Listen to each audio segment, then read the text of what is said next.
Hi everyone. Before we start the podcast episode, I wanted to announce that all of our podcasts are now uploaded on Spotify, so feel free to check that out. I've got the link on the screen here and below. So yeah, feel free to check it out. I know it's an easier platform to navigate, especially for such long form content. But yeah, enjoy the podcast with Calum that's coming up now. Wait, I need to do like a proper sound recording, a sound Yep. test. Yep, that's fine. So I'm gonna go 1, 2, 3, 4, 5, 6, 7, 8, 9, Yep. 10. For your one, can we just test the pitch as well? So start low at 1 and then end high at 10. Okay. Go on. You go first. I've done mine. What do you mean? Just then. No, so I've done the regular test. You've got to do the pitch test. Respectfully, fuck that. I don't wanna look Why? like an idiot. Wait, It's so, not gonna go in. so you want me to say 1, 2, 3 all the way up to 10, Yeah, but change the one pitch I each start time. low, Yeah, yeah. And and you then end high. 10, I end on like an acapella, like. I mean, it just depends where your 1 is, right? Start too high on 1, your 10's gonna be high, isn't it? Sure, I'll start as low as I can. Ready? Okay. 1. All right. 1, 2, 3, like that. Yep. 4, 5, 6, 7, 8, 9, 10. Hello, welcome, Calum. Welcome to Ali's Life in Progress.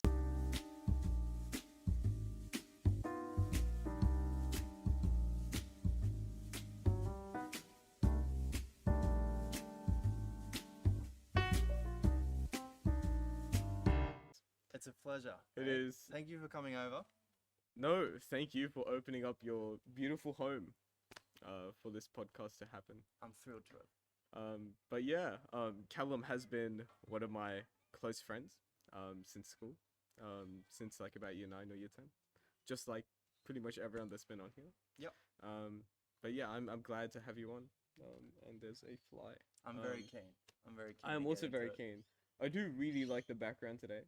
Yeah. It's very nice. A very nice background compared to the ones that we've had. You don't have the window of the library looking out at people walking across. Instead, you have this beautiful landscape in the background. Yeah, there's no librarian that's gonna come over and say you got 10 more minutes, man. No, you know what it is in the state library? They've got like a announcement thing, Right. and then like Oh, it like I see. blocks out every single microphone Yeah. thing because the like announcement is so loud. Yeah, right. It's like you've got like 10 minutes left until the library closes because I always book the last like 2 hours of the library. I see. Okay. So So, we're what not you're gonna saying, be- it's actually your fault. In a way, yeah. And then it goes over time, and we end up like moving to a different spot. Yep. Yeah, this podcast works is out probably always, moved though, to a so- different spot every episode, pretty much. Yeah. But yeah, it does work out. Yeah. So What how I- are you, Callum? What I like about I'm good. What I like about this spot is that you're gonna hear like maybe some birds and wind, and maybe we just had overcast come over, so we might have a bit of rain and we have to migrate. But it's Yeah, gonna be yeah. fun. Well, I hope the mic doesn't block out all of that, which it might, because I have set it to block out like a bit of ambience because I've been out in the wind quite a bit. Yeah. It's good to have like a setting. Well, that we're doesn't- pretty much blocked by the wind, and it's also you can tell by the water that's extremely calm, so we won't get a lot of wind. That's true. For That's now. true. Yeah. But yeah. This guy with but like yeah, I'm- CDs hanging from his boat. CDs. Yeah, it's like a CD. Which one? That one right there. The closest one? Yeah, yeah. That could be. It's like a. Do you see that like at the back of his boat? Are we there's, talking like, about the hanging- cube boat? The cube boat. Yeah. Okay. Yeah. Some people put those on to deter. Like a copy of Jaws. No. Like to scare away Oh, the that'd fish. be cool.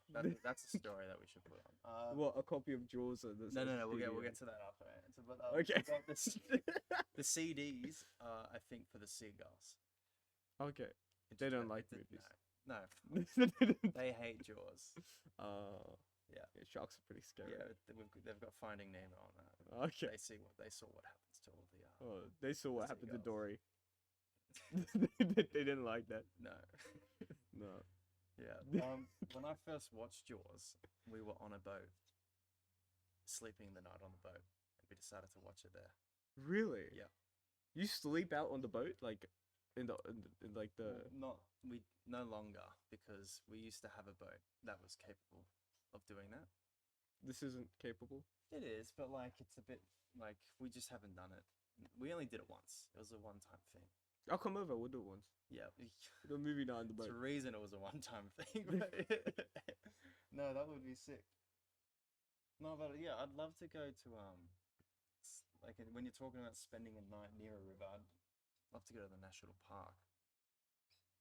There's a nice national Oh, park there is. down There's like south. It should massive, be near right? you. It goes in between the both of our areas. Yeah. Actually, it's like Yeah. massive. Yeah. Yeah. Yeah, I've It's a never lot- been it's- in. We used to go there every year for my cousin's birthday. It's such a cool spot. Hmm. Heaps to do. Yeah. You get on one of those like tricycle boats. Have you seen those? Tricycle boats. So it's like you're on a fat tricycle and the wheels are like this big. Oh no, I have And- seen them. That sounds amazing. How much are they to rent? Do you know? Oh, it's like probably $30 for an hour or something. It's like It's doable. it's doable. Yeah, It yeah. might be cheaper. You go like fuck all distance. Like it's like a kilometer. Yeah, but that's an not the hour. point, right? Yeah, If you want to go distance, you don't get Yeah. that kind of boat. You could hop off and swim quicker. But it's fun. We can rate. Yeah, You can jump in the water. yeah, Be good for your allergies. yeah. This podcast is not sponsored. By Yeah, the way. thank you, Calum, for the Coke. Mm. That's spilled all over my pants. It's just Bang. water. All right. So how's your day been, Calum? My day has been pretty chill. I mainly gamed most of it. Yeah, what'd you play? I played Sea of Thieves. Sea of Thieves. Yeah. Yeah. It's a game that I just got back into and I can't seem to quit. I like it for the fishing actually. Yeah. Yeah. This honestly feels like if I was to picture someone that lived in this sort of loop of this area, like if there was any game that they would play, yeah, I can really see Sea of Thieves. I It's can really see the that. I can see that. it's really So, the like ambience for it, you know. if a mate was in let's say what about an inner west person? What would they play? An inner west person. Yeah. Ooh, an inner west person. Surely Valorant. They're gonna be Valorant? broken in the head, I'd mate. think like I'd think like Stardew Valley or Valorant, something that Stardew is more like Stardew actually is like more my area, like Spring Farm, Yeah. like out that way. Yep. And then like the see that. west, like the west in between the inner west and my area, that's League. Yeah. Like you have some disgusting people that. Yeah. Live there. No like- offense. Like Parramatta. Yeah, like Lakemba, Blackdown, like that area. Yeah, that's all Yeah. League. They're like all a bunch of Rust players. Yeah, and then you got Eastern Suburbs. What are they? Eastern Suburbs. They play like TFT or something. They play a lot of pay to win games. Or Clash of Clans. They're on top of that. They probably Eastern Suburbs. Ooh, the waterfront ones. They probably bought. They got all those bought, mobile they, games. They bought all the gems for their Alexas and stuff. 100%. No short that they haven't. I can't really talk. Yeah. We say it at the backyard of Yeah. like their house, which is itself bigger than my house. Yeah. No. I'm very fortunate to obviously live here. Do you feel like this space is like really big, or does it just feel natural at this point? You occasionally, I guess, subconsciously acknowledge it, but Surely you'll feel that at like night, at like 2 a.m. when I'll- you walk out in the dark. You're like, oh wait, I'll this is put a it- big place. I'll put it another way. If I go to a mate's house, Yeah, that's you're like obviously fucking there's peasant. Like, no, there's obviously where's your butler? No, if I go to a mate's house, I wouldn't go, oh, this place is small. I wouldn't think that at all. I'd think this is an awesome house. Do you know what I mean? Okay, I don't know how to. sounds like you're really trying to defend yourself. No. It's, I don't know. I guess I don't see it as a big. Like, do you sometimes property, like do you sometimes feel that like after like going to a friend's house, for example, like if you go to a friend's house, let's say you came to mine or something, Yeah. you're like, does it sometimes hit you that like, oh, like this is how much space they operate in, and I've got like this much space. It's not like in a like a condescending way, but in a way that like I didn't like. It feels like it. does it's it like sort of does it presented put in things front of into you. perspective? Yeah, a little yeah, bit? sort of like that. Or do Um, you just not feel that? You just feel. I don't feel that, and probably why is because, like, a house to me. Mhm. Like, I don't think you've got any less value at your place, like, in terms of what you experience there. Yeah. Because I use my home for two things: to chill and to Yeah. game, Yeah. or like sleeping and eating and all that. In fact, I would argue that this area, if I was to live in this properly, like it would be a lot of work for me regardless. I would like prefer not even living here. It's like a lot of work there's to also upkeep. that. There's also like all this land. Like we mow the lawns and everything, but sometimes I'm very keen to move out. Yeah. Yeah, which is on the card soon. Is it? Yeah. Okay. Yeah. What like that's what do you imagine like as like moving in terms of moving out? Like how would that look? Like honestly, I don't have a clue. no? But maybe a unit or a flat. Yeah.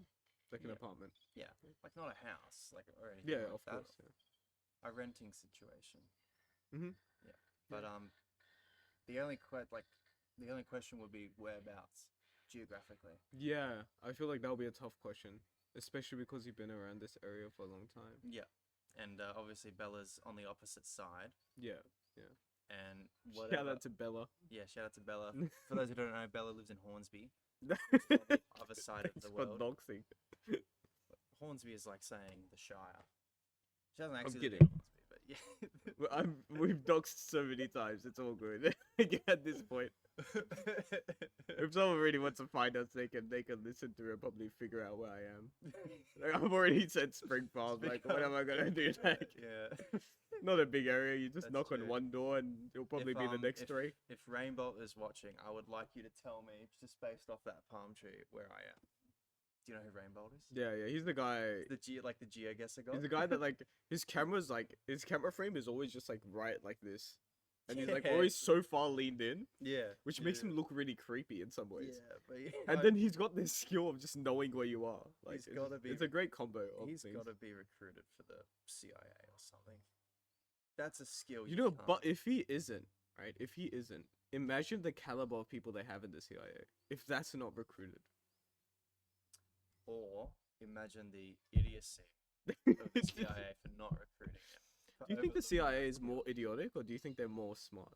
Do you think they're more lie on like in terms of that sort of conversation? Like, do you think they actually I'm got gonna tabs on like? I'll say ahead right now. I think they've got heaps of tabs on a lot of things, right?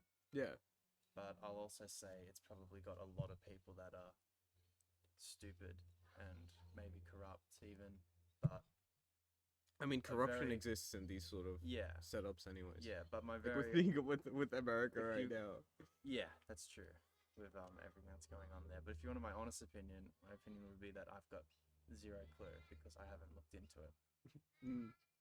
And I haven't. Said like a true CIA worker. Yeah. Like, Yeah, the CIA is a really nice operation. Hasn't done anything illegal. It's never meddled. Oh, they're coming for us. He's recording us. The CIA is. They're trying to get us to switch the Yeah, topic. the CIA That has was a warning. it's never meddled. It's never been known to meddle in any other country or do anything bad. So No, no. They've done great work, and they planted some trees in Afghanistan recently. It's Did been they? great. look at that. Nice. Yeah, it's great. We got into politics real quick. Yeah, Um, we did get into politics very quickly, didn't we? Yeah. But yeah, you can shoot about any political topic, but I can't tell you that whether or not I'd give a good opinion because I'm not too well read. In Neither those am sorts I. of Areas. Do I? wish Do you think I'm really well read into like global politics? Do I give that? Probably a little bit better than me, but it's more that when I get asked a question, I don't want people to look at my answer and then think that sounds idiotic because it probably is idiotic because I don't have a lot of Yeah, but that's the fun of the internet, right? yeah. Just say shit. So and, like, yeah, the opinions you get probably on this podcast are just gonna be opinions that majority have. I think if someone is very- turning, very vanilla, very no brainer, like a doy sort of things, like ice bad, I think if someone turns to this podcast for political opinions and genuine Yeah. like intellect, I think we've there's done something wrong. no, it's not us. It's on them at that point. Like I think they need help. What you're doing. I think Alex Jones is taking notes at the moment for us. Wait to dox someone. Hmm. I'm gonna have to bleep out his name. Alex Jones. I've been doing that. Like if someone says like a full name of someone. But thanks for saying it again. You gave me some extra editing. Alex Jones, as in the person from Infowars. the political guy. Oh, true. That's him. Yeah. I was thinking I of know, someone I else. know who Don't you're worry. thinking of, and it doesn't matter because we are thinking of the obvious person that Infowars. you would find out if you'd search up. I forgot his name was Alex Jones. I Yeah. saw I saw a reel of him recently. That man is like I don't know how he exists. Like every time I see something from him, it always like surprises me. Like this guy's been around for what, like 20 years or like 15 years, Yeah. and he's just still going. You know? There's No a one. lot of people that are kind of like right-wing conservatives that have their own show, right? Mm. And they talk like they're talking just to rile up their community and get money off them from viewerships and ratings. Yeah. Alex Jones genuinely looks like he means everything he says and is so straightforward in the actions he takes. I kind of think that as soon as you start a platform, like an independent platform, and you're streaming to people and you're Yeah. trying to get people on the independent platform, Yeah.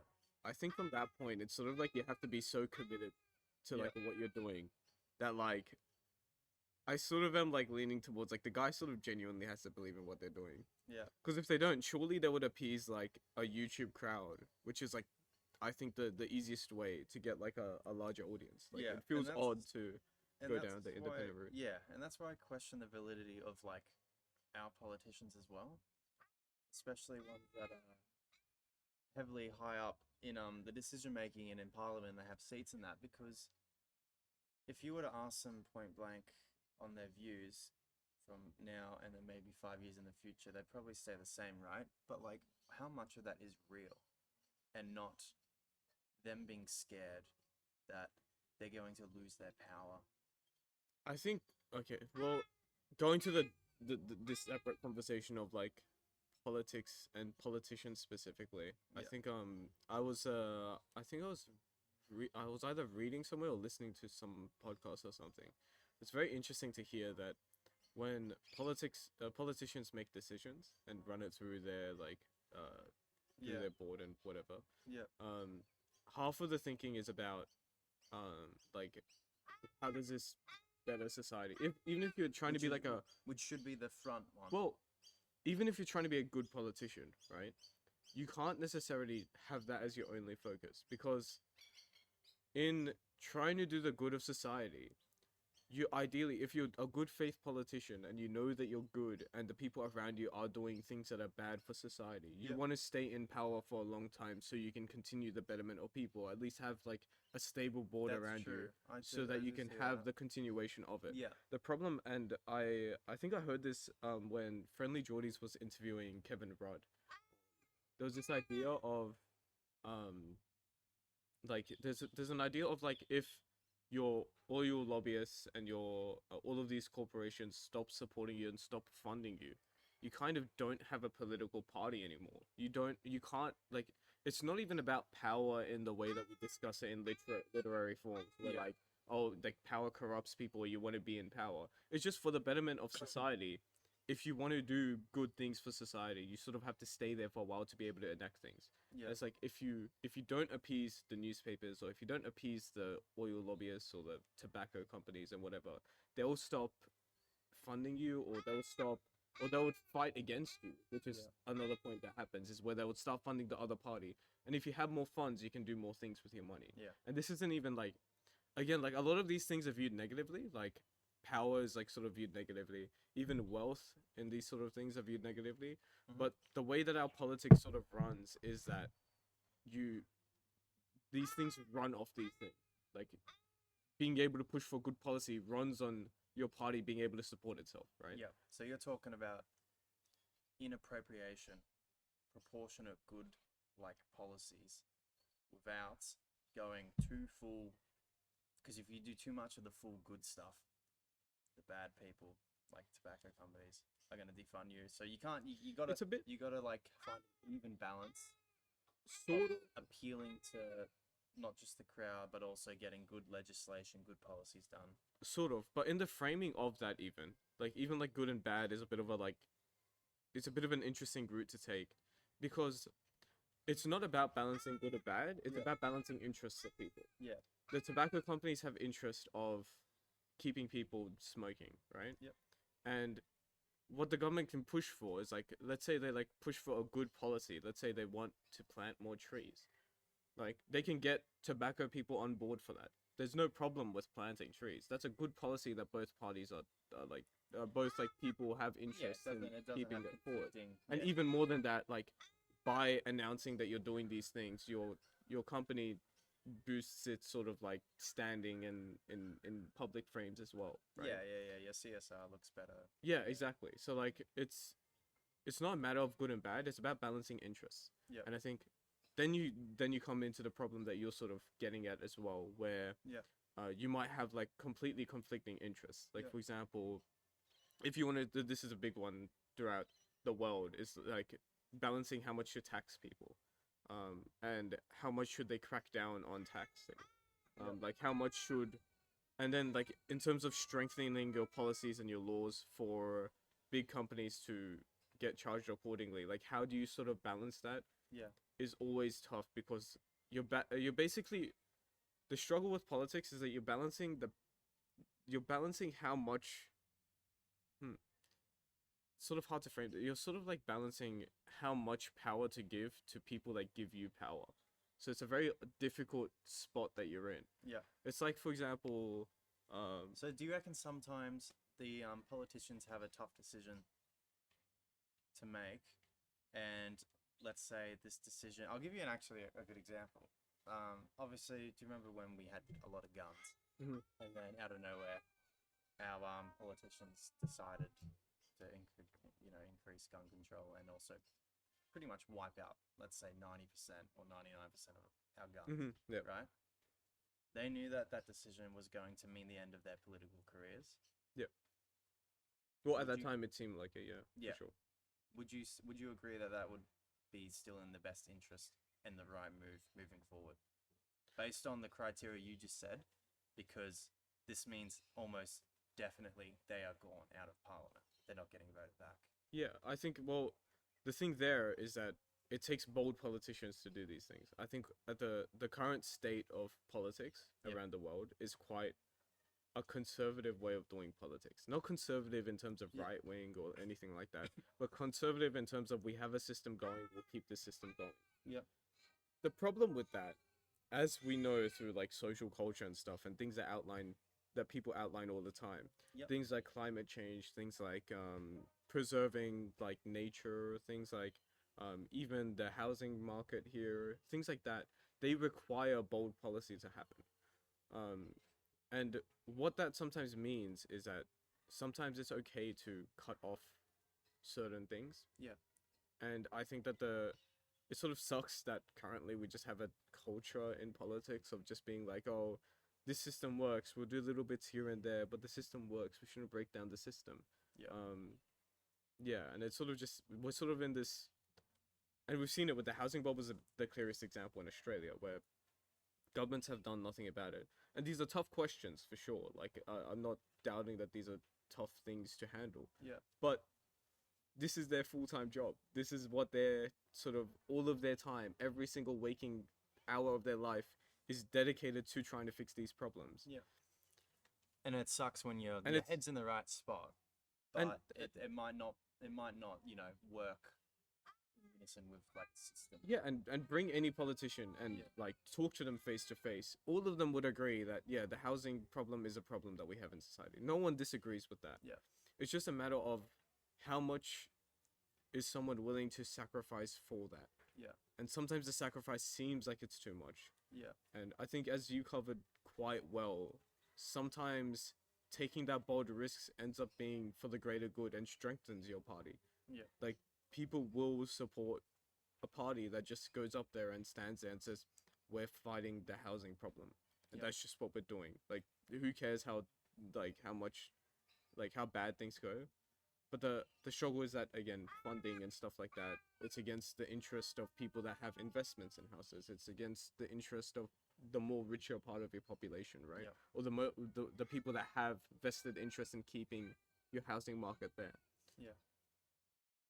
Yeah. I'm trying to think. It's like, I think there was a point that I was trying to make as well. Yeah. I kind of let you ramble on a Yeah. little bit too long there, but I'm sorry. But it was What do you good. mean sorry? No, it's great. It's great. These are interesting topics. Um, Part of this podcast is being able to like yeah, see how I talk as well. yeah. And seeing how that evolves over time. Maybe in a year I'll be like, what is this Gronk saying? Like none of this It's makes sense. It's very interesting to just hear my Yeah, it's interesting actually what my dad said the other day. Just to give you a parallel of an example Mhm. on the topic of good people but can't make good decisions without working in the system properly. Yes. Yeah. So my dad used to work in an insurance company, right? In Mm. the board, we would have obviously they would have obviously business people and doctors, emergency Mm. response sort of things. And apparently, it was very hard for people from a business background to work well with people from a doctor background. Yeah. For a good reason, because the doctors would raise things at the board that would be to benefit the humanity of people that they're saving, and like obviously good stuff, ethical stuff, like we need to increase budgets for more plane, more like helicopters for saving more supplies Yeah. for X Y Z, and then the business people would have to be the bad guys and come in and say, how does this work? We got to, at the end of the day, we got to make sure the business still runs properly, because if we can't, if it crashes as a result of these decisions, then we have nothing to give. Mhm. So sometimes, I guess, in the way you saw it as politics, it's good to have those small victories and small offerings of good policy, rather than promise big, topple down. Yeah.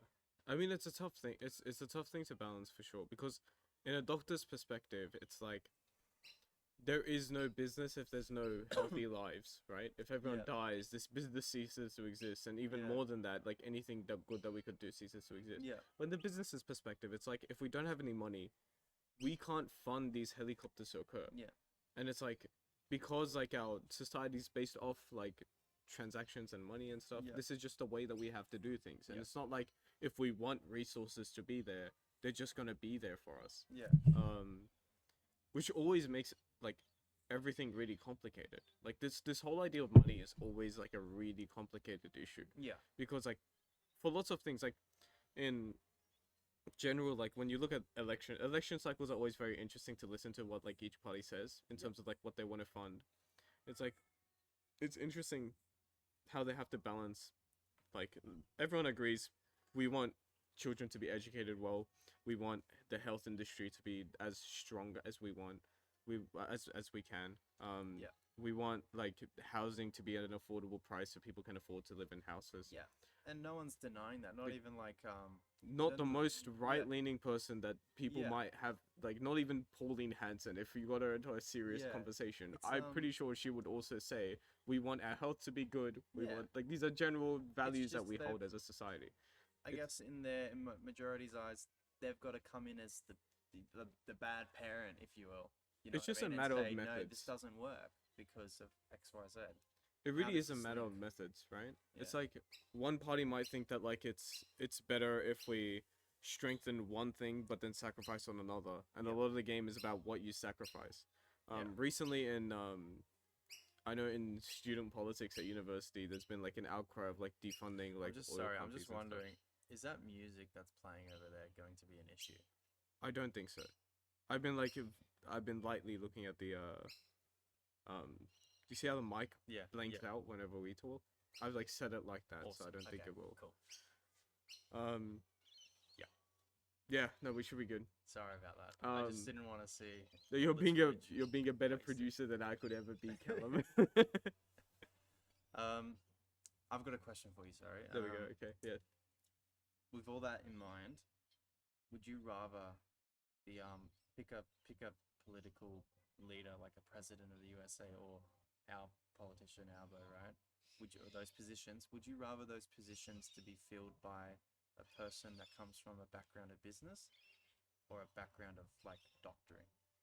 See, I don't think the background matters here. I think what actually matters is that when someone goes into politics, it's normally like, oh, you seem to represent the values of our community, and this is like a really cool route that you can go down. Yeah. It's not a matter of like, why are you doing the job? Yeah. I think it's pretty rare for a politician to be like, okay, why am I here? Yeah. I think a good example of a politician that I very much admire is like Zoran Mamdani in New York. Yep. I think the reason why I admire him more than his political leanings or anything like that is that he's got an idea of why he's in politics and what his purpose is. If it seems like this, maybe it's not, but it seems like he's the kind of guy that if these problems were solved, or if these problems like are able to be achieved by his politics, and it gets into a stable position, and he sees another person that can build upon what he does, he'd be more than happy to leave his power, because his idea is that the reason why I'm in politics is to build up these sort of things, these Yeah. sort of like the idea is to start a nice like resource to work upon. And I think if politics was more like that, you would get more decisions that are of the betterment of people. And in my opinion, the companies will adapt, and they would go with what you say. That's my opinion of things, which sounds very hmm, it sounds very like left leaning in the way that like traditionally left leaning, in the way that I think that the governments should still hold power, like more Yeah. power than businesses.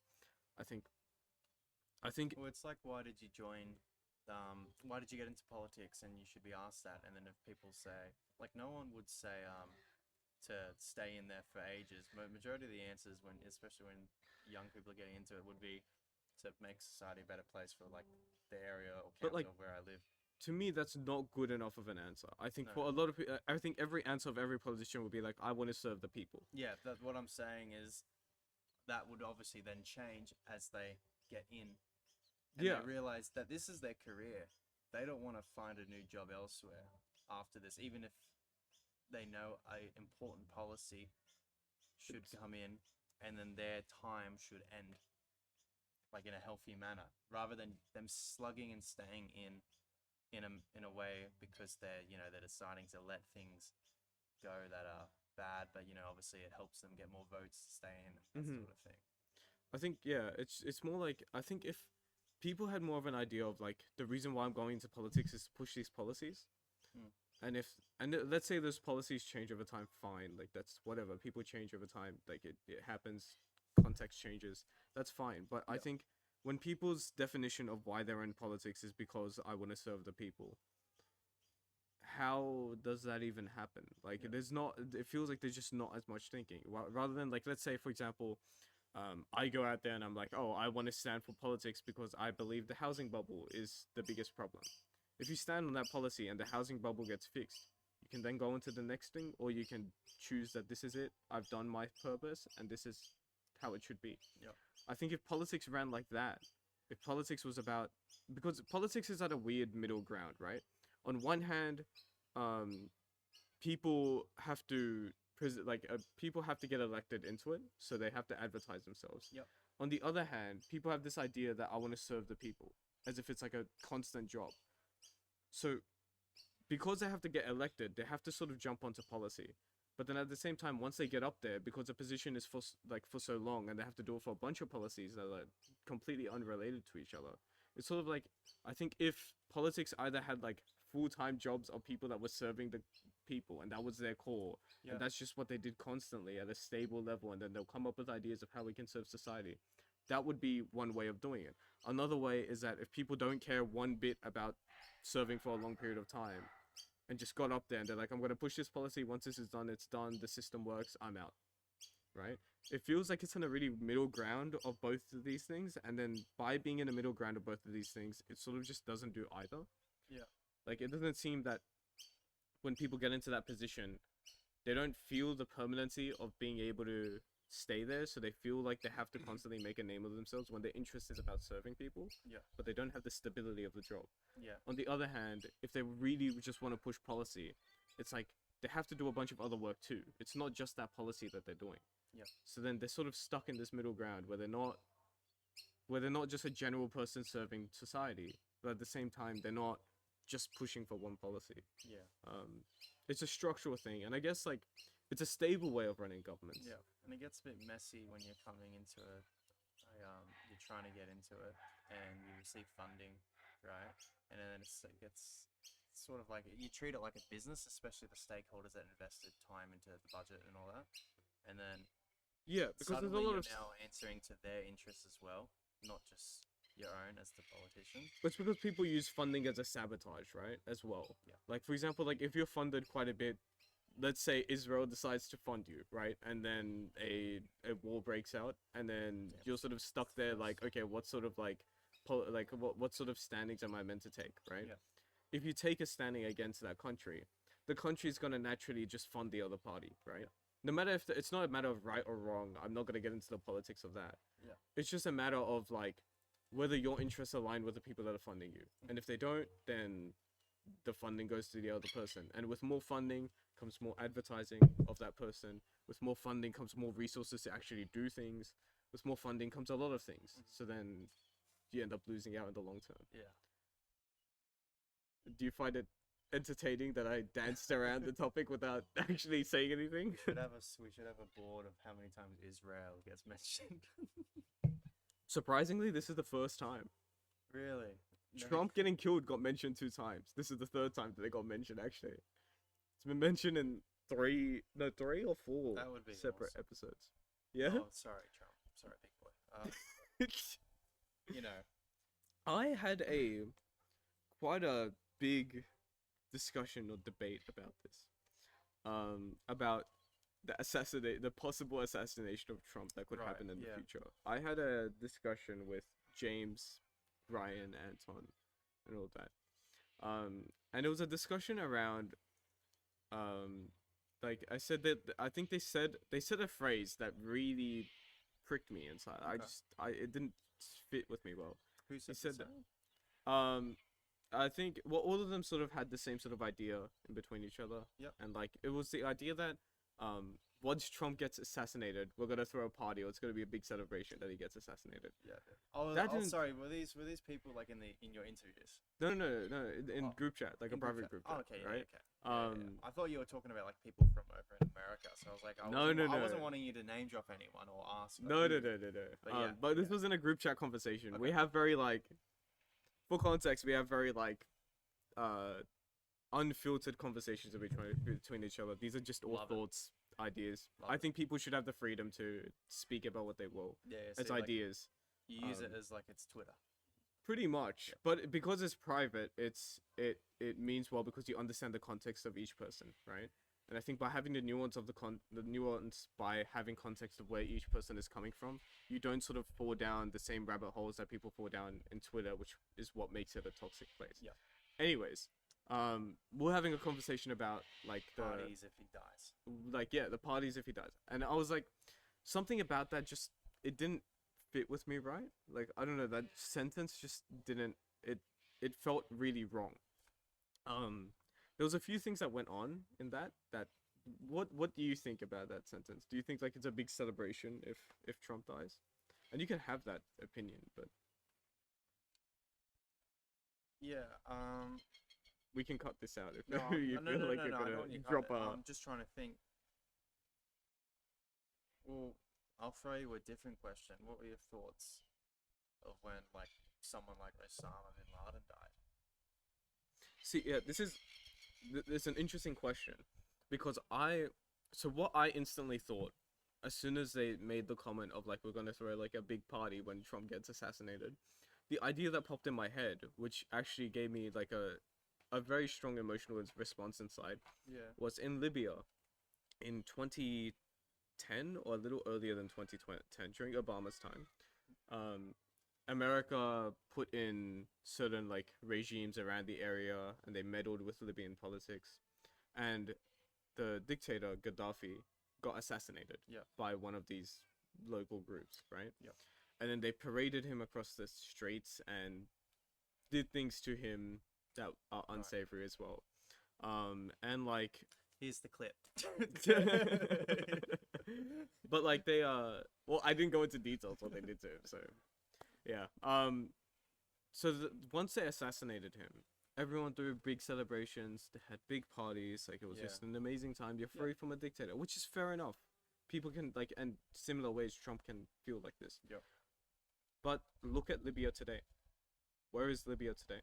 Like they're far worse than economic condition. They're suffering. They're a group of people that are suffering, and it's like, I think what happens is that by throwing celebrations and parties, over the overthrowing of a dictator, you create blind spots in the thing that comes afterwards, which is Yeah. the power vacuum.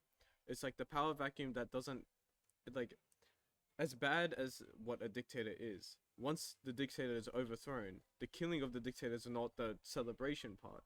The celebration part is when you have a stable community afterwards. That's the celebration part. Yeah. I think what happens is that we have a tendency to be like, okay, we have something really bad in society. And this happens in like pretty much every sort of context in the world. We have something bad in front of us, we tackle it, and once that's tackled, we're like, oh, this is party time. Yeah. When in reality, it's not the tackling of it, it's the good that comes after that we have to prepare for, and then we can celebrate. Yeah. My Um, answer to it would be I'd be happy at the fact that, like, obviously the bad stuff is now Mhm. in the past and we've kind of cut it right there. And now it's time to kind of rebuild and do better stuff. Like, and this is in regards to like Trump's death, right?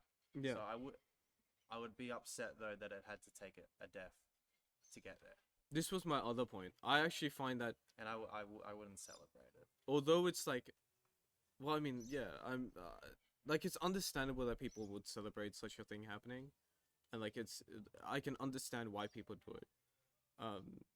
But like, to me, another point about this that really hit me the wrong way was that, like, this the whole idea of Trump being able to get to the position that he's at is because society allowed him to do so Yeah. at one stage. Whether people believe the second election was right or anything like that, or yeah, and like, it's like, even not it's not even up to the individual. It's like society as a whole allows that to happen. Each Yep. day that he's in power, he's allowed to be doing what he's doing. Yep.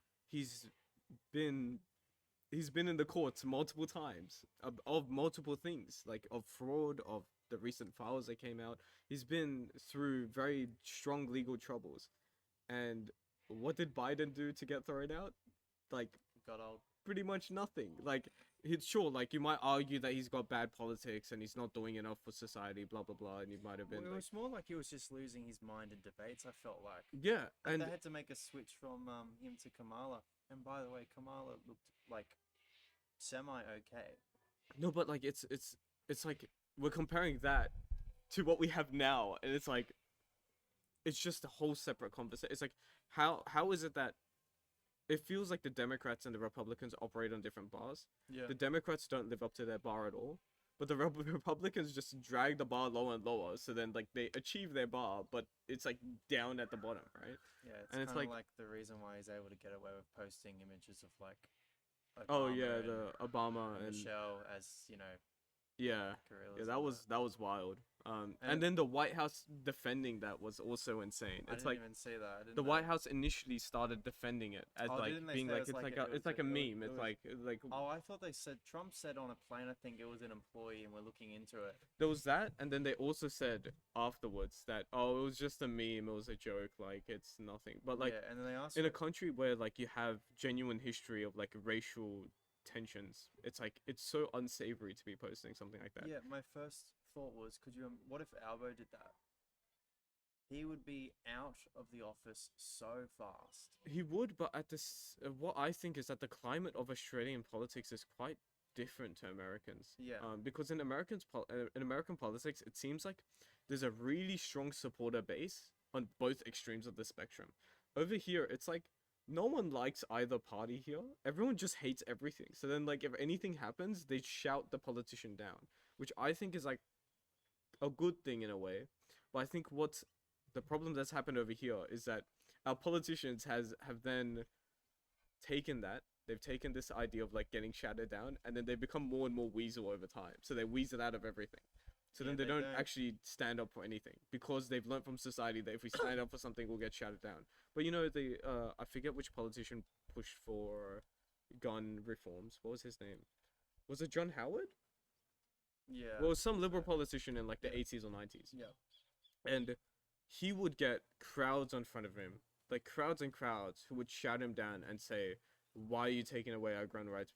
All of that. You would see speeches of him. He's just standing up there. He's like, "This is for the betterment of society. I don't care what you people think. I'm doing it for the betterment of society." Yeah, he was. We being, don't he have was, politicians like He this. was being an honest to god parent for the Yeah, country for a minute. and that's how our politicians should be. That's a model politician, and we've lost that as time goes. And it feels like there was a period of time where politicians genuinely did this. Whether people agreed with it or not, they can change that in the next election cycle, right?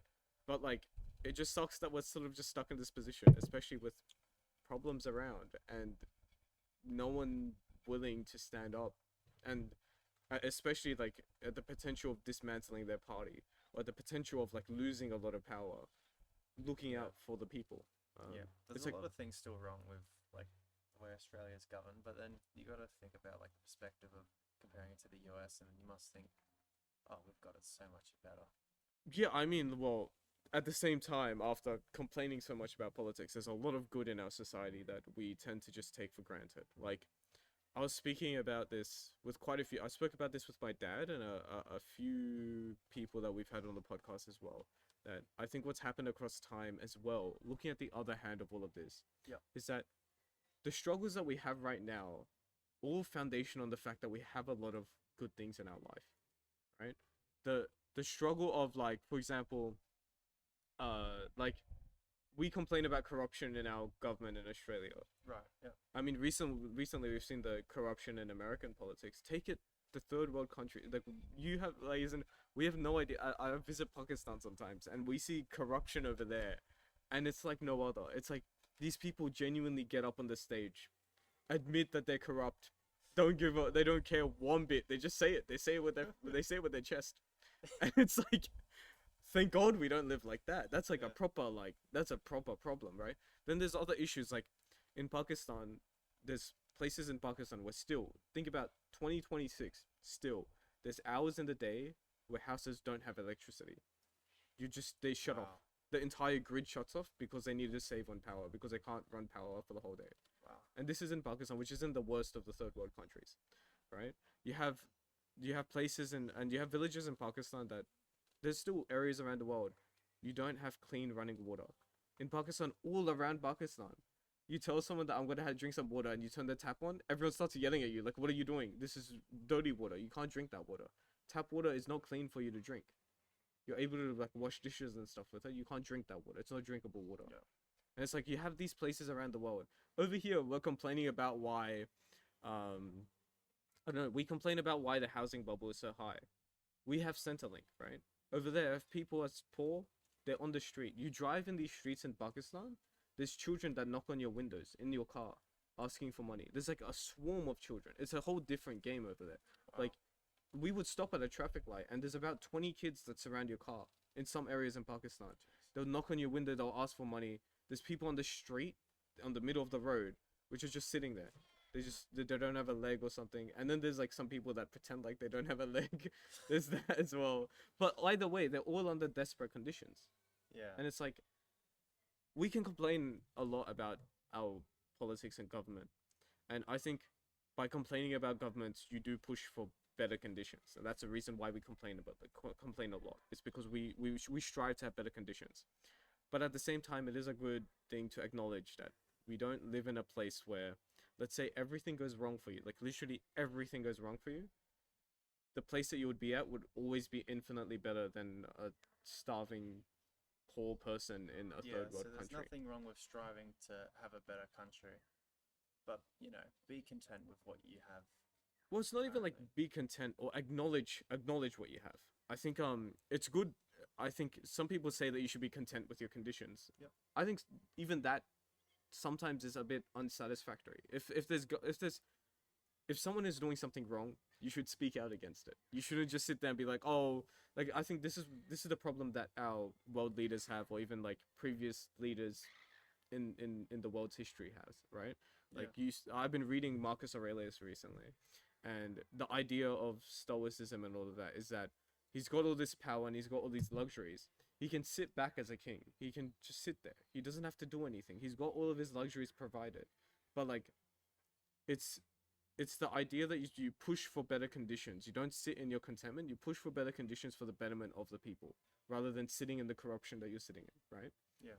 I think that's what's needed in terms of politics. Yeah. That was a lot of yapping. That makes sense. But yeah. There was a lot of yapping, but it was good. Yeah, I mean, we touched the issue of politics. We jumped straight into politics at the start, and then we just shot off like a cannon. I did not expect us to talk about politics at all in our They conversation. asked you. Well, you brought it up, and then I was like, okay, I can't shut up now. Oh, note to self. No, but that was good. No. Yeah. Do we want to try and, go into a different topic? Yeah, we can switch into something else. How's your gardening been going? That's something I wrote down. It's been going great, man. I've got a lot of chilies now. I love growing chilies at the moment, but I've also like expanded into capsicums, cucumbers, and a lot of herbs. 'Cause Mhm. I always find a use for all the herbs and leafy greens. Make For a salad. context, Calum is the youngest gardener that I know. The only other gardeners I know are in the 40s or 60s. Yeah, I developed. But I a love gr- that. I love that. developed a green thumb. What started pretty it? quickly. My love for cooking, I guess. I Mhm. love making pasta, and I only just recently got a machine that actually makes like fresh pasta when you make Oh, it and all that okay. shit. But that's what made me think, oh, how cool would it be if I was to actually grow To source your own ingredients, yeah, right? source my own ingredients to contribute to the sauce. And I thought that would make me appreciate my food a lot more when I'm eating it as well. To know it's fresh, like it's the food that's in it grew 10 meters from where I'm eating dinner. Like, Also, I think what happens with growing food yourself is that you preserve a lot of the flavors that are inside of the food intrinsically. yeah, What happens is through transport and delivery and stuff like that, you have to put certain chemicals and certain preservatives yes, inside. yeah, So you sort of 100% lose. right. Yeah, because my dad does it a bit, and you taste coriander or you taste basil or anything straight from the leaf, and you wash it and then you eat it. The taste is actually very different. Like the taste is a lot more powerful, Yeah, and I feel like you lose out on that when you get like these ingredients from Woolworths or any supermarket near you, right? yeah, for real. Yeah, um, yeah. So it started off like that, Mm-hmm. and then I started to actually enjoy it not only because I liked to cook with it, but also because I just developed this amazing hobby that I loved doing. Like Yeah. it's I don't know how to describe it, but it was just like it's just like something else to do in my spare time. Because I wake up, I work, or wake up and it used to be wake up, go to work, or wake up, go to uni, and in my off time, gaming Mm-hmm. or seeing Bella, obviously. Mm-hmm. But I guess it's taken the chunk out of gaming a lot more, Yeah. and it's also given me I guess more consumer confidence and like I always save money, right? And this is like the first thing that I've actually liked to spend disposable income on. How much time do you dedicate to some like hobby like gardening? At the moment, probably 1 to 2 hours every second day. At the moment, um, it's cool because it's one of those things where you always aren't satisfied with how much you have, and you kind of always want to get more, and say like, all right, what's the next vegetable I would love to grow? Mm-hmm. And then you plan like the whole idea of planning how to get it, what soil to get. I love like that entire process, and Well, there's also an idea of like delayed gratification as well. Like Yeah. even from like a genuine like philosophical lens, it's like the idea of like undertaking a hobby that is a very slow process that requires a decent time dedication every day. Yeah, and it requires a bit of know-how as well, like to get the right soil and knowing how much insecticide to use and what fertilizer to use, when to use it. Why has a plant got these spots on it? Why has it got this disease? That sort of thing. And then to manage all that while creating also new plants, and then getting to the end result where you see these like amazing fruit that's growing Mm-hmm. is just, it's just very satisfying, I guess. Do you And think that it's changed the way that it's- you view things in your life as well, Um, or not so much? Probably not so much, but if anything, I guess I'm more. I don't know. That's a good question. I could imagine that it like slows you down a bit, right? Yeah, it. but maybe not. What do you mean by slows me down? I think like currently in the way that I think the way that like we do things in our lives, like we've got like reels, we've got like music all the time in our ears, we've got like gaming. All of these are like very hyper stimulating things. Yeah, And it's like by having like a hobby like this, it's sort of like a really different kind of like I could be very like corny and say it's like a form of escapism, but it literally is. Like I think that's genuinely true. Yeah. yeah, it just allows me to do something that I love that's out in nature and more appreciative of yeah, things that aren't, artificial and, you know, I guess I'd call it the junk food of like making my day up in like reels and gaming. Yeah, yeah. It feels like something productive. Yeah, productive and pure.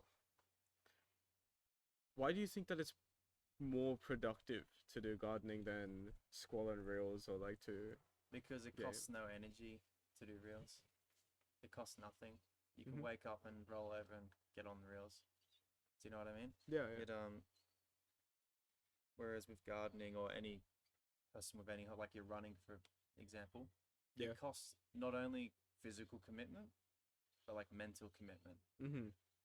Like apparently, I'm sure you'd agree. Like the hardest thing about running is putting on the shoes and getting out the front door. Yeah, yeah. And on top of that, it's like I think with the running as well, it's about staying engaged during the whole process. Yes. I think it's even running's a very interesting sort of activity where you always you it's with the current point that we are in like advancement, we have so many ways of traveling faster. Yeah. And as a person that drives a lot, and we have highways that go up to like 110 kilometers per hour. Yeah. You see distances, and your idea of these distances become very warped. And then when you go out for a run, you sort of realize that, like, hold on a second, this is quite a long distance.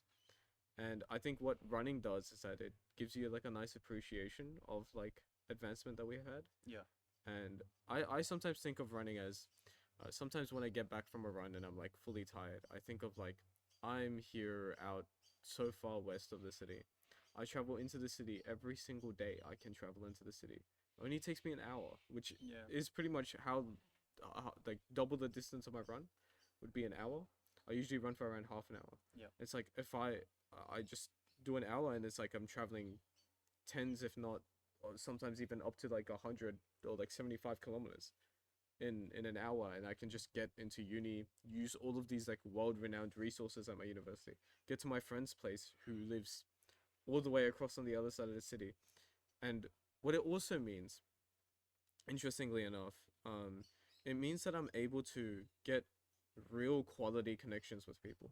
I think what happened in previous times throughout history when transport wasn't as big of a thing as what it is now, is that you're sort of forced to interact with people in your village, which is a good thing in some ways. But at the same time, I think the quality of my connections with people have increased so much as time Yep. has gone on, and I feel like those connections being those connections being of such high quality, being able to transport myself to such far places with such ease allows me to keep this like bar of high quality connections that I have. Yep. Um, yeah. I think it's also because naturally both of us when we went to Trinity, we both lived considerably a fair bit from the Mm. campus, right? Yeah. Yeah. So therefore our friends were obviously then scattered. We weren't going to a local school near us. Mm. So I think that you got so climatized to traveling, it became not even a second thought. Yeah. As for me as well, like I I don't think so, yeah. mind driving. I don't mind like going to the inner west or down south to Mhm. Wollongong. I mean, every time we hang out, we end up hanging out in the city, right? Which is still a decent A lot distance, of the right? time, yeah. Yeah. Um, yeah, I think that, yeah, I think for people that live as far as we do, the travel almost just becomes like a place. It's just a thing that you do. It's not anything more or less than that. It's just something to do. I kind of wonder what it would. Do you ever? What do you reckon it would be like if you went to a school that was local only? Do you reckon anything would have changed? Because let's say all your friends were then local. Would that have any impact on? I've thought about like whether the quality of my connections would still be as high as what it is now, given if I went to a more local school. Yeah. I also I think it treat it as probably a was. It probably would have been equally high equally high quality because I would have treated it connections. as more of a scarcity. Like if someone from down the road, if I went to a local school and someone from down the road said, "Hey, do you want to hang out?" I would treat it more like I can go to this bloke's house anytime and be like, maybe not today." But Yeah. when you or James or someone, James is a bad example because he lives near me. But if someone, if the people that live all amongst want to do something, Hmm. I treat it as a more scarce and actual, genuine. I want to be in contact with you. I want to I guess so. connect with you.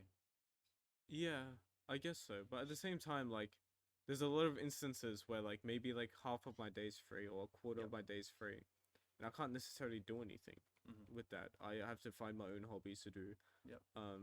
But at the same time, we do live in an age of like online communication and being able to game and stuff, so that's nice.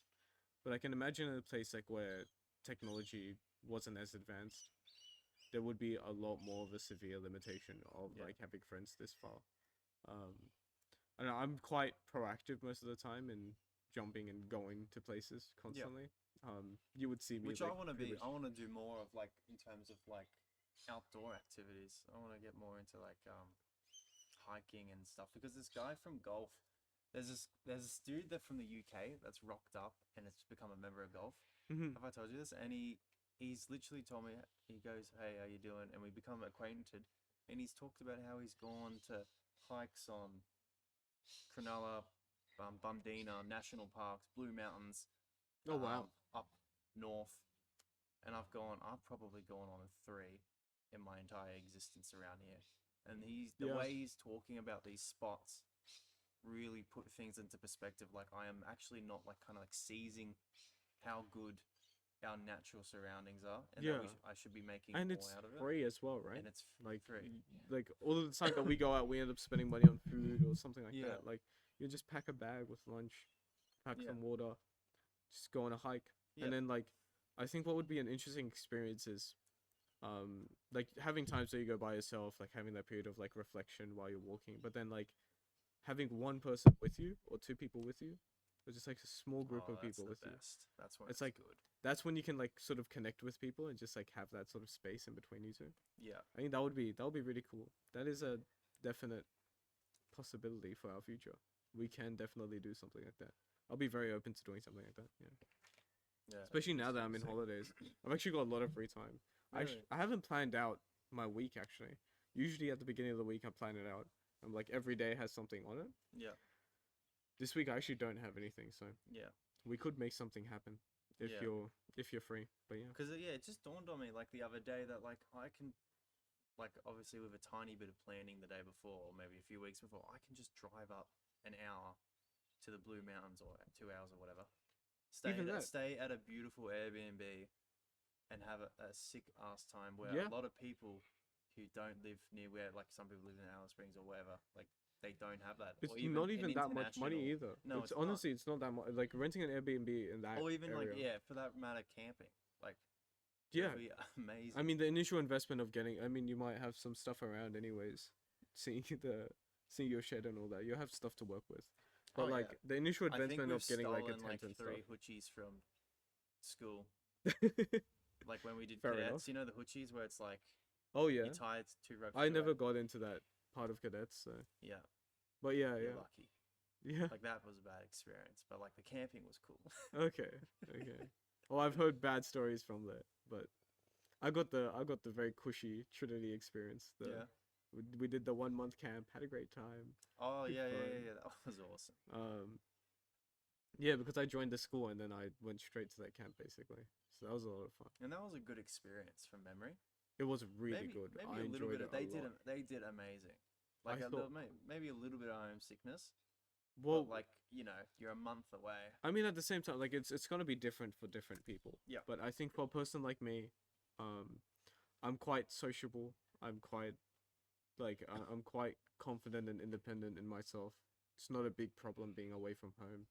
I don't mind it too much. It's not too big of a deal. If there wasn't the pressure, because we also did study there, but if there wasn't the pressure of knowing we got exams when we get back, that Oh would've- yeah. that would have been one of the best holidays I've had as a kid because I treated it like a holiday. Yeah, it really wasn't was. wasn't a It school was trip. even like it was so good because what they did was the good thing about camps being run by a school is that schools tend to pack your days up with activities as well. Yeah, there's still a strict itinerary you got to do. Like you can't just wander off somewhere and And do that's a your own lot of thing. I think that having a strict itinerary has its own really good fun. Yeah, Because also I've noticed something about uh, being out of school and having freedoms like we have now. You sort of notice how it's a lot more. It's like for it example falls the on you to do yeah, the it's like sort itinerary of like stuff. the charm of being a child is that your parent has to deal with the rules and you can do whatever you want, right? You can mess around, you can Yep. even disobey the rules. Yep. It's up to the parent to keep it, right? But now Yep. it's sort of like, so we get to a spot where like the itinerary is up to you, everything's up to you. It's like if anything goes wrong, you have to parent yourself. It's like it it takes away the charm of a lot of these experiences. Yeah. And Was it- sometimes like it's Was it you that said also like, and then that's until you enter like an actual 9 to 5 maybe, Mhm. where a bit more structure comes back into your life? yeah, Was it I you think that said that like when people retire, it's actually a big struggle? oh yeah, I Yeah, did that say that. Yeah. yeah. I've had some experiences where I've seen a lot of my father's colleagues who have worked in like his business in the company Yeah.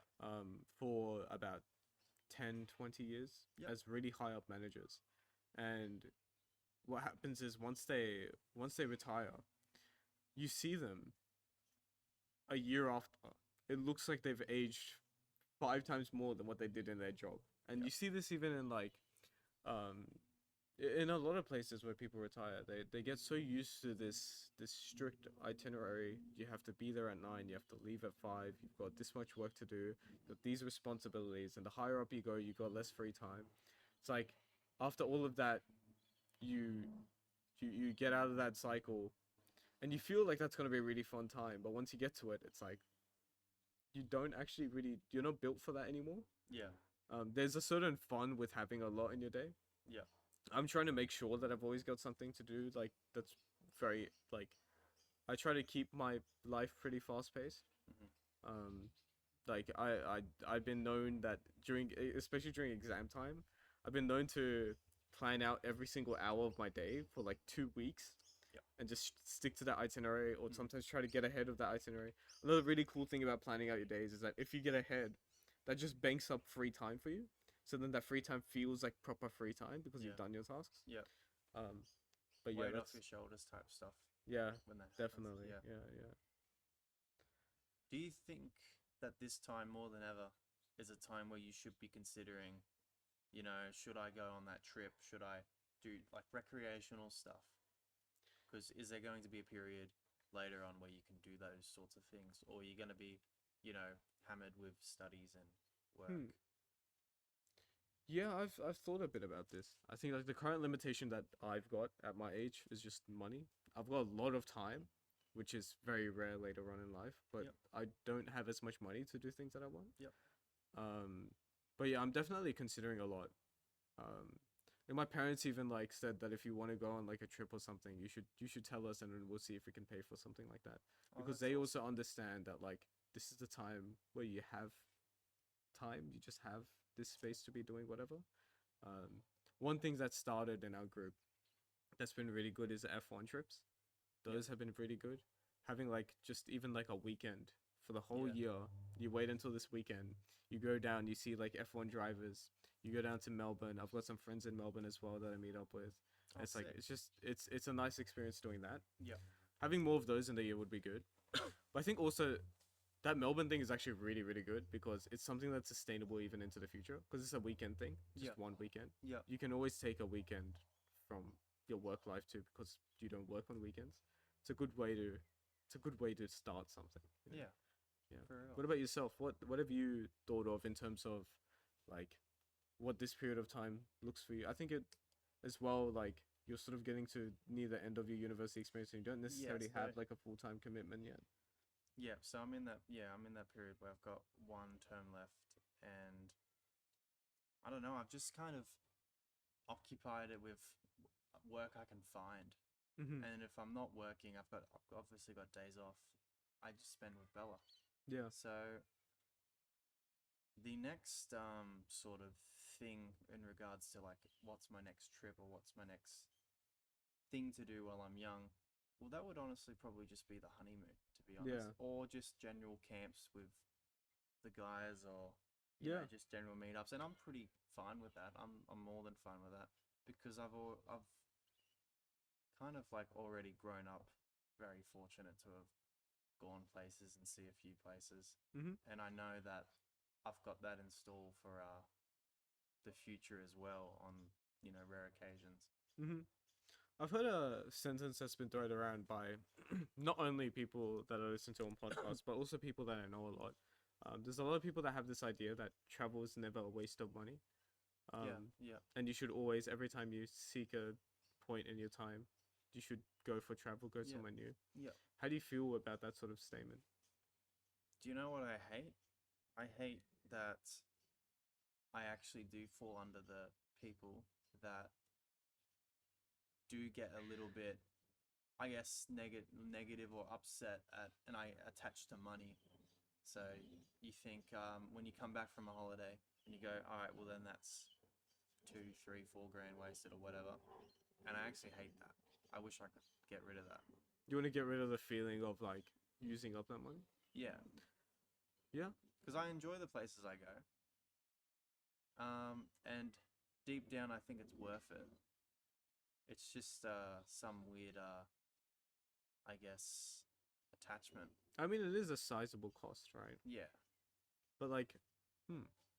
I'll give you an example. Like we've got a mate that's obviously gone to Europe recently, and I asked how much he spent, and he spent like around, I think upwards of seven. Yeah, Right? that happens in a Europe trip. Yeah. Yeah, and that's a crazy amount, in Mm, my opinion. yeah. I think Uh, also like it's a. I think the interesting thing that I've thought of. I think when I was like a person that's like leaving school at around year 12, going Yeah. into like university times, you start hearing a lot more. So I think what happens is when you leave school, your parents get a lot more frank with you about like adult life. You like hear a bit about expenses. You might hear things about tax and stuff Yep. like that, and like how much payments are going around. Yep. Like I think the biggest shock that I got was hearing like how much people earn per year. Always, I just never thought about it. Yep. And I go onto these sites and you would see like, oh, the average income is like, 80,000 or $70,000 per year. And then like me, year 12 self, I was like, $70,000 like in a year. Like I was operating on the on the wavelength of this. I need $20 for pizza on the weekend, and I'm set. Yeah. Well, I think we've barely been introduced to bills to pay yet, and it's actually what quite very hard. there's that, yeah, there's definitely that. But I think what happens is that once you get to a stage where you're earning a lot of money, Yeah. you have to sacrifice so much time as well. So you might have like a sizable amount of savings that, let's say you do have like a few $1,000s, you just can't go for traveling anymore. Yeah. Which I think is like kind of the struggle of life. Yeah. It's like once you have the ability to do it, you no longer have the ability to do it in a different perspective. Yeah. So like at this point in time, it might seem like a lot, but it might just seem like an investment of like experience, and then over time you'll re-earn that money. You'll Yeah. earn more than what this trip is, definitely. Especially during a time where I think we're quite fortunate. We're in the fortunate bunch of people which we just live at home, so we don't have any bills or expenses. Like Yeah. they're pretty much covered. Like I think for me, and especially when going away, it's more enjoyed in moderate, lower costs. I think I get more. There's like an economical threshold where I enjoy a $300 trip Mhm. much more than I would enjoy a $2,000 trip. But let's say there's more cool stuff to do on the $2,000 trip, Mhm. but the margin of like like per dollar of enjoying it is more appreciated on like a That's local. interesting because I don't usually view. I'm quite disorganized with my money, which sort of means that like whenever I go for these sorts of experiences, whenever I travel, whenever I like do anything really, Yeah.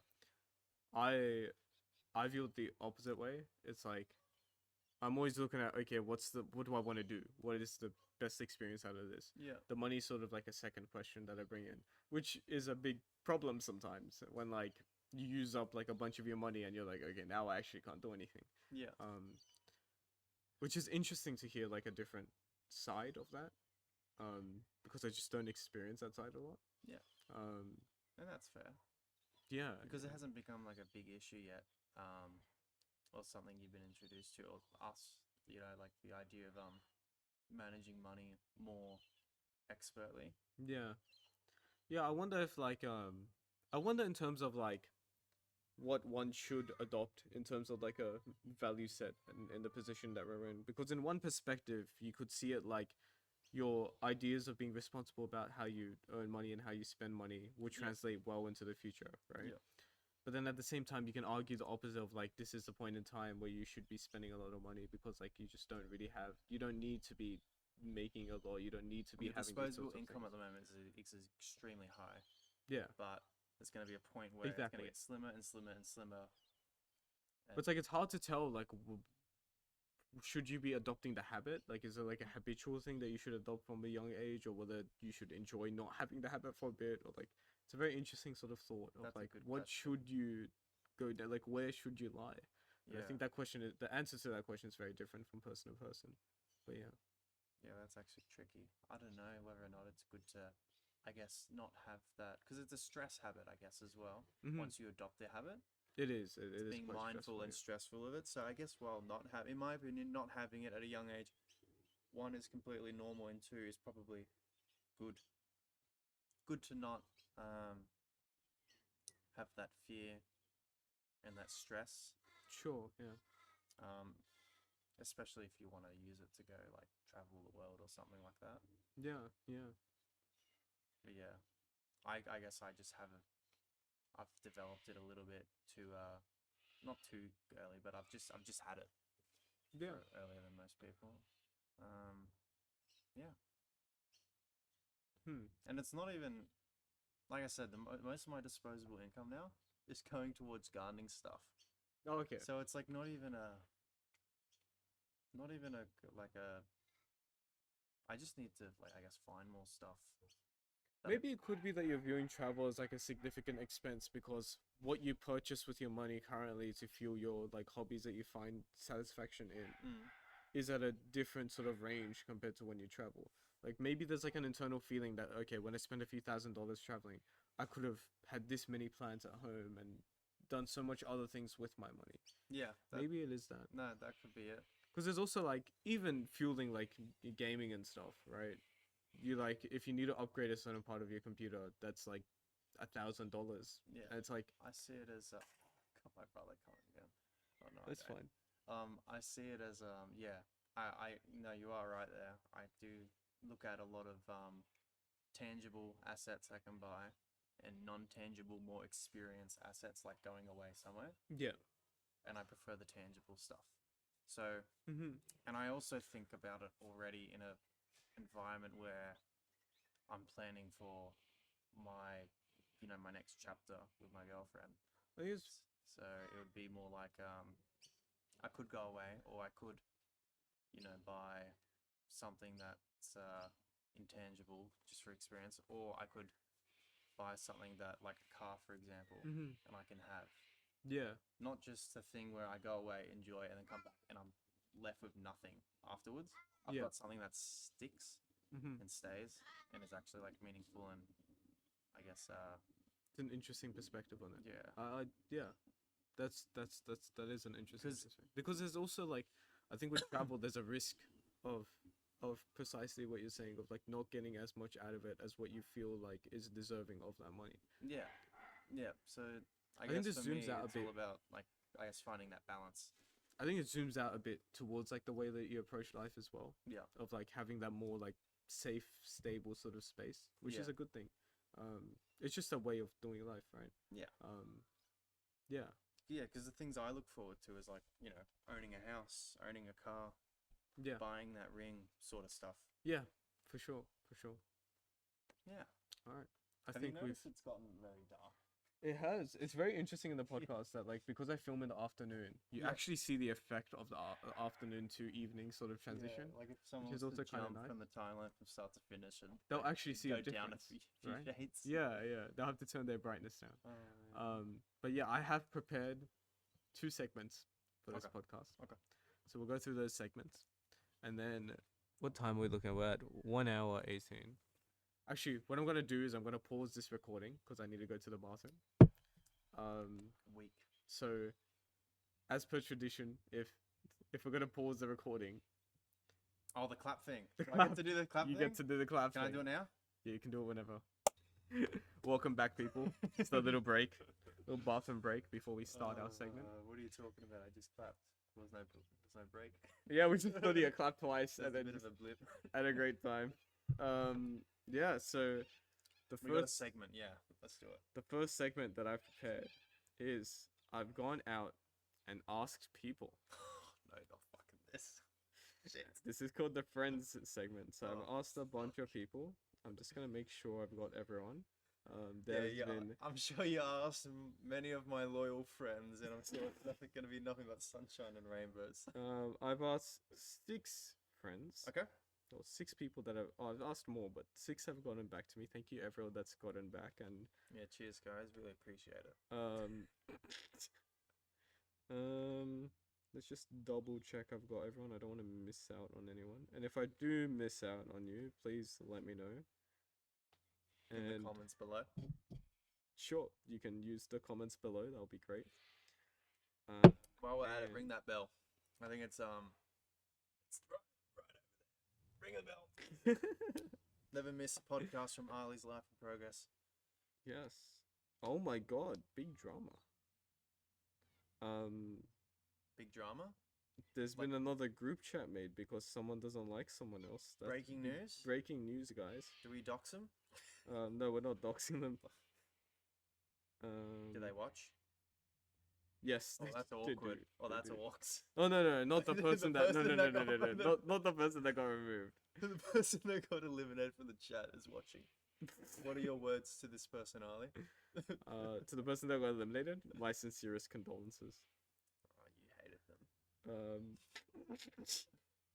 I didn't hate them. I was indifferent, really, to the circumstance. I just wasn't that close to them, so I didn't know. If they were to die, would you celebrate? No, I wouldn't celebrate if anyone dies. All right, here we go. Friend segment. Okay, so So we've got 2 questions from this individual. okay, You can answer these questions and then guess who the individual is. okay, I can't deny him. You can just choose not to answer them, but that's a bit of a cop out. And Yep. I'm gonna be honest, these questions are quite good. They're Yep. good questions. No, I don't think they're not gotcha I won't questions. deny any. Okay, Do I need to are you gonna say who asked it, or is you it? have to guess who I've asked gotta it. guess, and you okay. can give like a guess or 2, and then I'll let you know Alright, who I'll lock asked in. it. I'll lock in. Okay. The first question. I was about to say the person's name after saying the first question from, and then just say it, ruining the segment. All right. This man asked. Do you think it reflects poorly on one's character to be missing a letter, or is it worse to stockpile a spare within a first name? What? Do you I think it reflects poorly on one's character to be miss- missing a letter to be missing a letter? in your first name? Yeah. Okay. Or is it worse to stockpile a spare within a first name? It's a stockpile of spare within the first name. So are they referring to like The single L in your yeah, name Yeah. versus like stockpiling a second L, which is also useless. Yeah. Well, no, I don't think it reflects poorly at all. Like my roster at work, it's double L's. They've got my name for Calum and 2 L's. I don't care because it's the normal way to spell it. You know. So Yeah, I think. And it doesn't heard the bother me. spelling. it doesn't bother me at all. And it's not like It's a weird thing to it's be not bothered like- about. So Yeah. But here's the thing: it's not like Sean, where you can pronounce Sean a few different ways, right? Or like Yeah. Sarah or something. yeah. This Callum is actually meant to be spelt one way. My way is weird. So Okay. yeah. Wait, so when your parents were like naming, did they acknowledge that this was like an odd way of spelling it? Some they- people, They made an error. No, they some people like specifically have like a unique way of spelling their name. Yeah.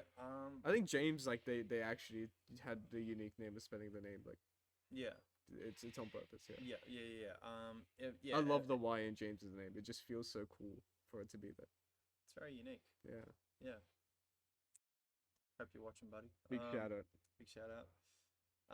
It's yeah. It's I think it was on purpose to be, I guess, unique and stand out. But what's funny is we thought it was unique, and then we figured out someone else has got the exact same name as me. Yeah. First, middle, and last name, and he played in the Ashes. Oh yeah. Yeah. Yeah. I remember. So that was so funny. So if you, I am like, I can say whatever I want online. I'm not getting doxxed because the person you search Yeah. up is not going to be me. It's going to be like That's so a good. professional You're cricket free. player. You're free now. You're free from the dogs. Yeah. So yeah.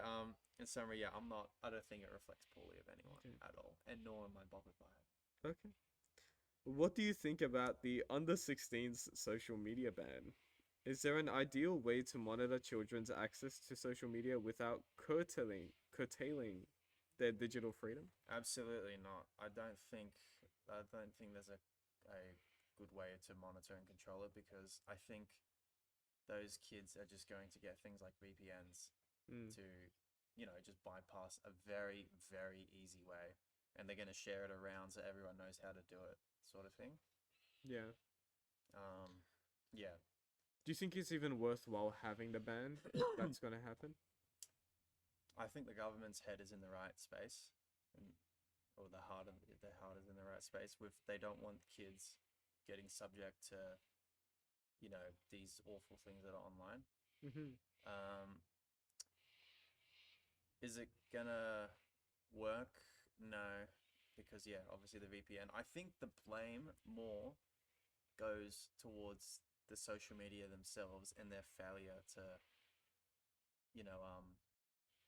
actually take that stuff off Mm-hmm. and not let it actually get in, and the algorithm to detect it and get rid of it before it goes to the eyes of these Yeah.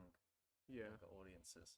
I've actually heard a quote recently from Mark Zuckerberg himself, Yeah. and he famously said, "There's a way to be unethical and still legal, and that's the way that I want to live my life." And I'm like, that's quite a powerful quote coming from someone that There's a way to be unethical and still legal.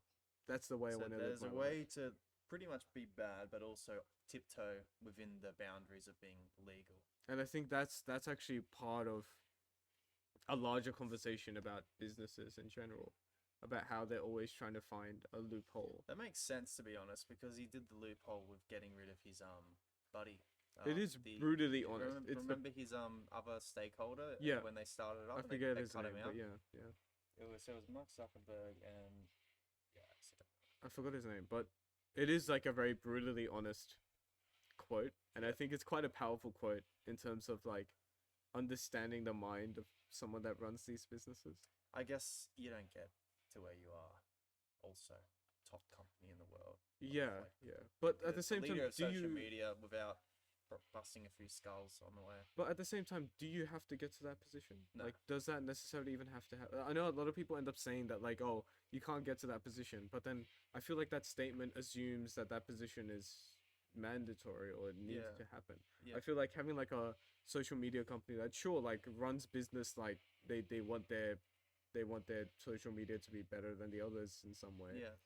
If you wanted the government to also do good, they can do things like push younger audiences to certain social medias that are better at monitoring that sort of thing. I think Like Vine's coming out again, and it's their whole product differentiation is no AI whatsoever on there, and they're also going to crack down on like obviously not having gore or bad content that people can view.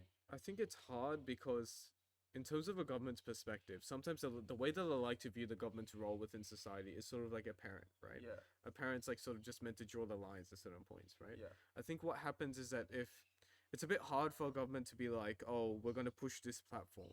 Yeah. Rather than this one. Because it's sort of like saying, I prefer this kid over this kid, rather Yeah. than saying, we need to draw the line here and this is the law that we need to pass, which Yeah. would help also at a general level of being like, okay, this is the rule set that we have to follow. Although there are times where you genuinely need to just single out a company and just be like, this is bad. You need to get rid of this. Like, Yeah. we need to figure out. But the toss up of the government is that they can't just pull aside one company and just say, we don't like this, so we're going to get rid of it. No, they've got to They have to have, all. like, they've got to have some sort of policy that does that. And in a similar way, in a more, Well, it's like outward way. what leverage do we also have in saying that sort of stuff? Like we issue a letter over to Facebook HQ saying, "Hey, we're not gonna allow your Facebook content to be legal in Australia if you don't do this." Like, Yeah, we would well, I never mean, do that. Like, you do have the power to be like, we're gonna ban your media platform. yeah, we here. can, and You that'll can. hurt them a lot. So, But it's then, like, you do have like that power, but at this, like, it's almost like a it's- bluff though, because we well, it's more effective to be able to create a change in the business rather than just kick them out. Because at the end of the day, this business is like, if you want to live in a better world, oftentimes in politics it's about living in a better country. But thinking about the society of the world, the place that we live in. Yep. If these businesses change their ways, especially big businesses like Facebook or Google or Apple or these companies, they do something bad. If they change their ways, you're not only helping your country, you're helping the global population, which should be the idea of yeah, you sometimes are leading. setting like a precedent of what's to be expected and what should be allowed and not allowed. Like if someone Yeah, saw, yeah. if some other country, like the political leaders of it, saw Australia to be the first, like this country's the first country to do X, Y, Z, it's motivating. A great example of this was actually the 8-hour day. Is something that we pushed in Australia as one of the first countries to adopt it. Before, in the Industrial Revolution times, Yep. people would work 12 to 16-hour days. Yeah, yeah. Oh, yeah. And, And- then it was all like, come to Australia because we have the We- 888. We got we 8 have hours the of eight- work, 8 hours of leisure, 8 hours of sleep. And just like that, the world adopted it. Yeah, yeah. It was almost like the equivalent of the American dream. that, Yeah, like, people exactly. Saw. Do you know what I And mean? it's like, because we started a trend of this, you can push for other people to do the same. Yeah. It's like, if we have legislation like that, you're making the world a better place, right? Okay. But yeah, So was I meant to guess this do you have a person? guess of who this Do I could be? get to This is like, a bit of a know- hard. Do I get to know the people that are in the pool? All of these people are people that know you and you know them. Oh, that's They're great. friends. That's great. I don't I don't ask other people. I'm gonna blow your mind here, but I knew that.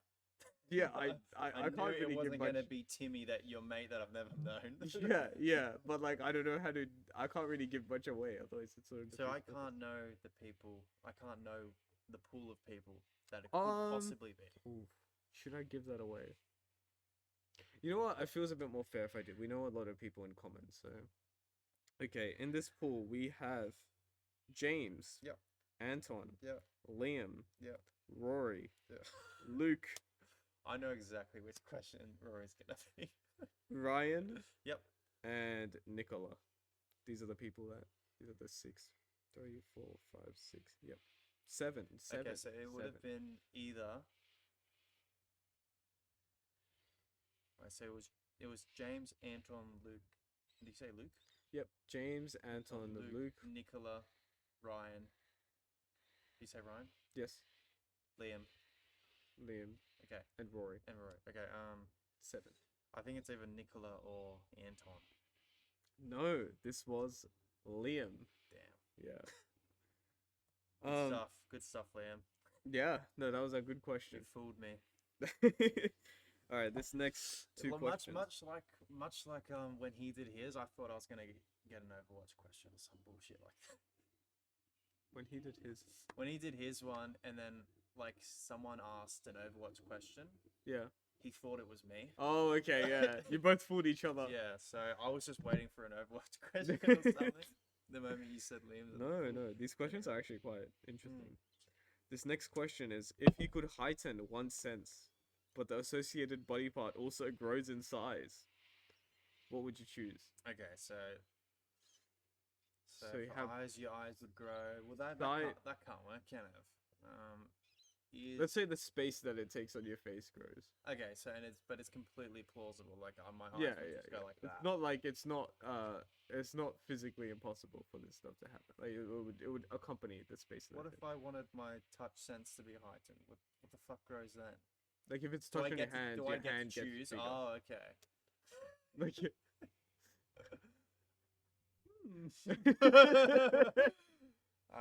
Yeah. You got red bait. I know exactly what you're the thinking answer of. to that one. Okay. Alright, we just had another break. I didn't get to do the clap. Should have done it. You didn't, but when I ranked. it's all good. I will. When it rains, I will. All right. The next question. So the first question was about the heightened sense, and we provided an answer Yep. to that. Yep. If you could take one element of another culture and introduce it to be Australian culture, what would it be? To be in Australian culture. So one aspect of instantly another that culture. comes to my mind is Japan, Yeah. and probably how everyone's like extremely nice. Have you been in to a public Japan? setting? No, I've No? just seen videos. Okay. You know how like if someone drops their stuff, Mhm. everyone will come in and help pick it up. I do have to say it's quite sad when someone like has like a emergency or like drops on the floor here And no one then does anything. people just walk past. Yeah. It's like I think what people just have a People- fear over here of like being like held accountable for something that happens.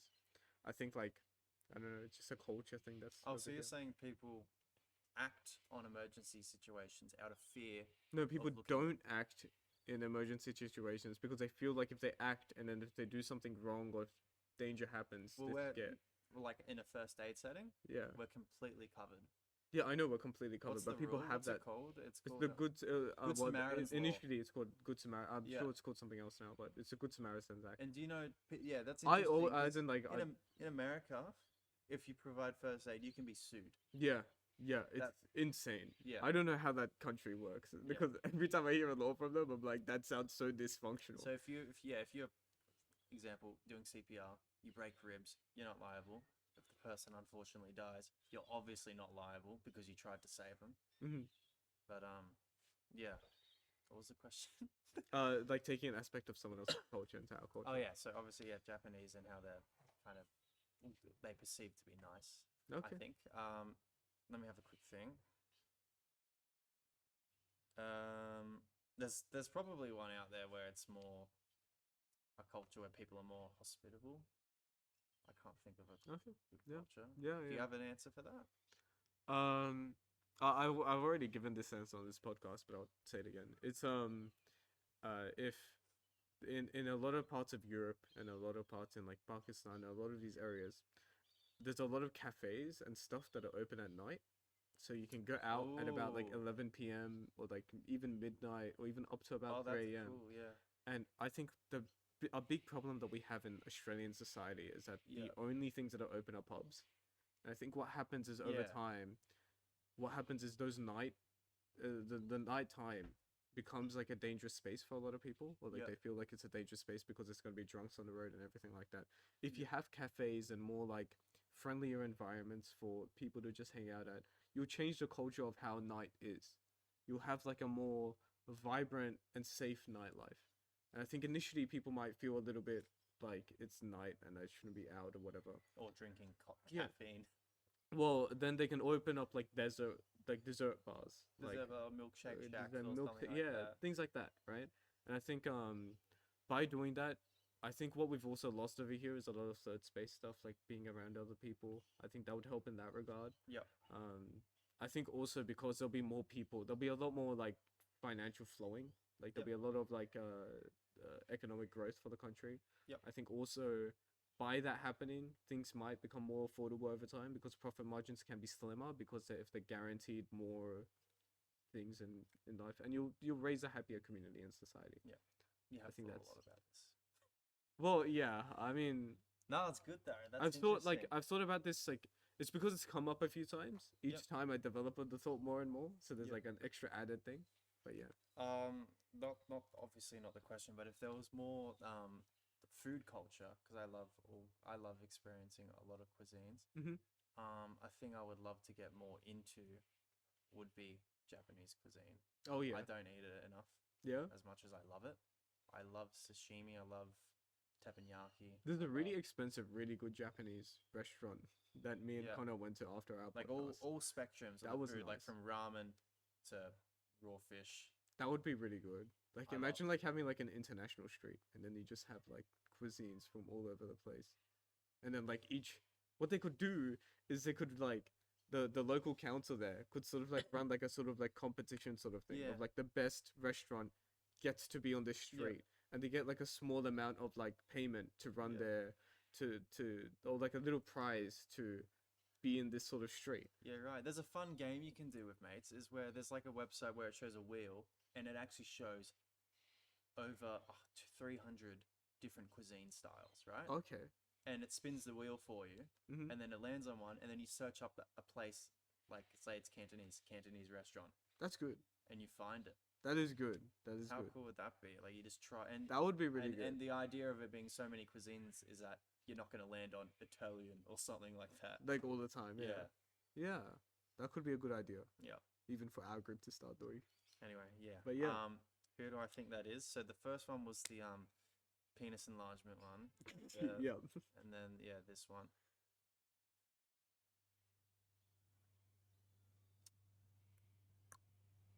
Was it Nicola? No. Who was it? This was Anton. Damn it! That was my Anton. second guess. Alright. Oh, that's a good one, Anton. This next question, or these next two questions. Do you know why I was thinking of Nicola? No. It was because we started talking about Good Samaritan's law. Oh, And okay. I thought Nicola would be the one person in our group that would jump into a situation and not be, turned down by entering a scene where there's a lot of eyeballs on you or something, or helping out someone. That's just What a nice compliment, You man. know, Yeah, yeah. There he is. No, but something interesting that I've really found with this segment is that usually I end up having a conversation about the question, Yep. and people would base my response over the conversation about the question on the person that asked the question, which Mhm. might not even be related to what they were initially intending. yeah. Which is really interesting. And it's happened a lot with all of these questions actually.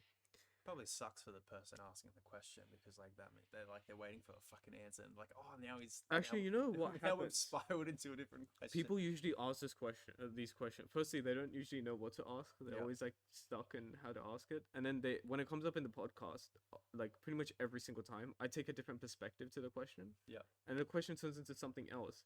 And they usually find that the way that the question takes its form in the podcast is its own really interesting thing that happens. Yeah, right.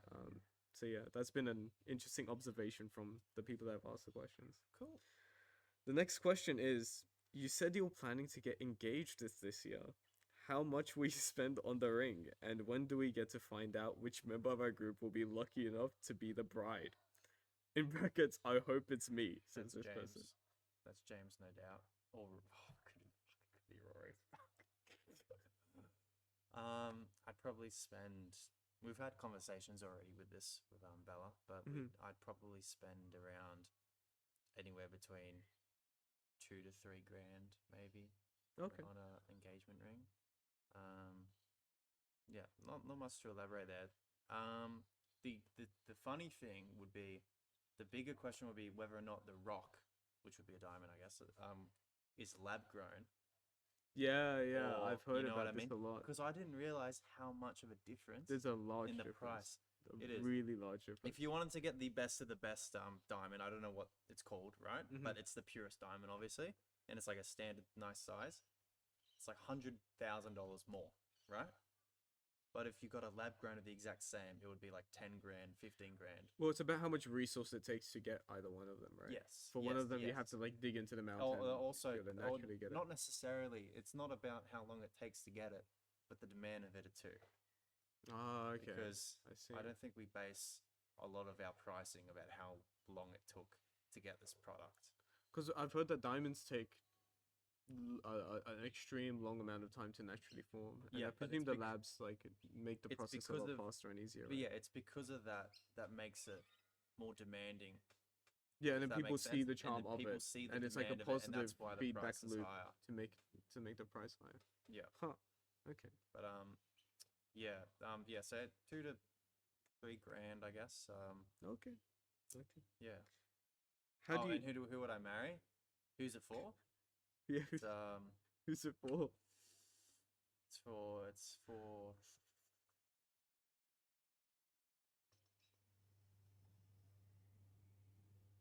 Are you seeing anyone? Every time a conversation topic like this comes up, it somehow always gets redirected to me. It was a quick fire question that I used to ask, and it was, "What takes your breath away?" Which I thought was a really funny question to just ask. Every person without fail just turns to me, "You, Ollie." It's like, okay, thanks, man. Aw, isn't that Um, nice? You dodged my yeah. question, so you said no to my ring. Oh, oh, I didn't mean it like that. No, I'm not seeing anyone. I would guess. I'm getting these wrong. So the people that have already asked me questions have been. Before you guess, I might give you the second question. Oh, sorry, I didn't realize. Yeah. Yeah. I mean, you can like take a preemptive guess. No, but- no, no. Yeah, keep going. second I question- think it's either James or Rory at the moment. This Okay. might be a good tell. How do you think you've changed as a person since / because of meeting your partner? Have you noticed changes in her as a person over the course of your relationship? That's a good question. That is a really good question. Have I noticed changes technically in both ourselves? Yeah.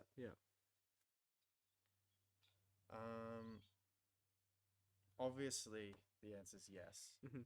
But not only because we've helped each other become better people, but also when you look at it from a point where we started dating from high school. Yep. So naturally, we would have changed regardless Mhm. because people change. Yeah, of course. Yeah.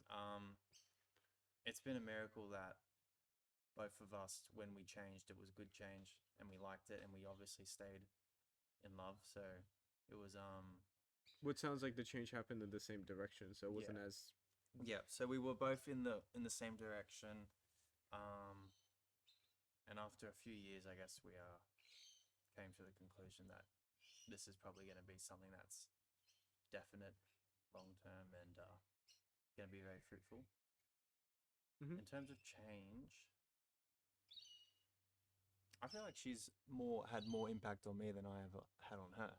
okay. She's made me become probably a better person in ways of I guess the way I treat not only my family but also my friends. Oh, Does that make sense? yeah. I feel like I've been a bit neglectful to a lot of people. Okay. Not in a harsh, like I hate you Mhm. sort of thing, but just subconsciously.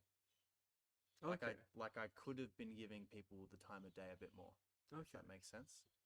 And yeah, she kind of I guess made me aware of that. That's nice. Yeah. Yeah. Yeah, so I guess in a big picture, she brings out the best of me. And I know I bring out an okayness in her.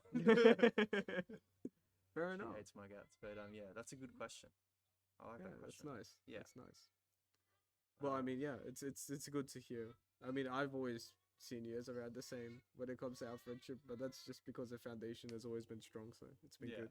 Yeah, like I Um, said, it's not a physical, I not think a maybe straightforward thing. it but more- might be like better framed as like maybe your appreciation of like the connections that you have in your life might be different rather Yeah. than it being like you're neglecting. It might be just a more of a positive rather than from a negative to a No, positive, right? I also, yeah, I get that, but I also do think it is a little bit more of neglectfulness because I feel like I could have been reaching out, not just the people in my immediate friend group. Let's talk about like maybe other people that I don't talk to as Okay. much Yeah. that I actually liked. You know, for example, in high school, I feel like I could have made a bit more effort there. Do you think it was like based off, like in terms of this lesson, was it based off the way that she interacts with people around her, or is it like something that was like explicitly told to you, or like what? Not explicitly told to me. It was more being with her Mm. and the way she Like she I guess, modeled it yeah, for yeah. you. The way in a she modeled yeah. it and the way she acted and carried herself. Yeah, that's really sweet. Yeah. It's very nice. So who do you think asked these questions? I thought it was Rory until that person asked that curveball. Mm-hmm.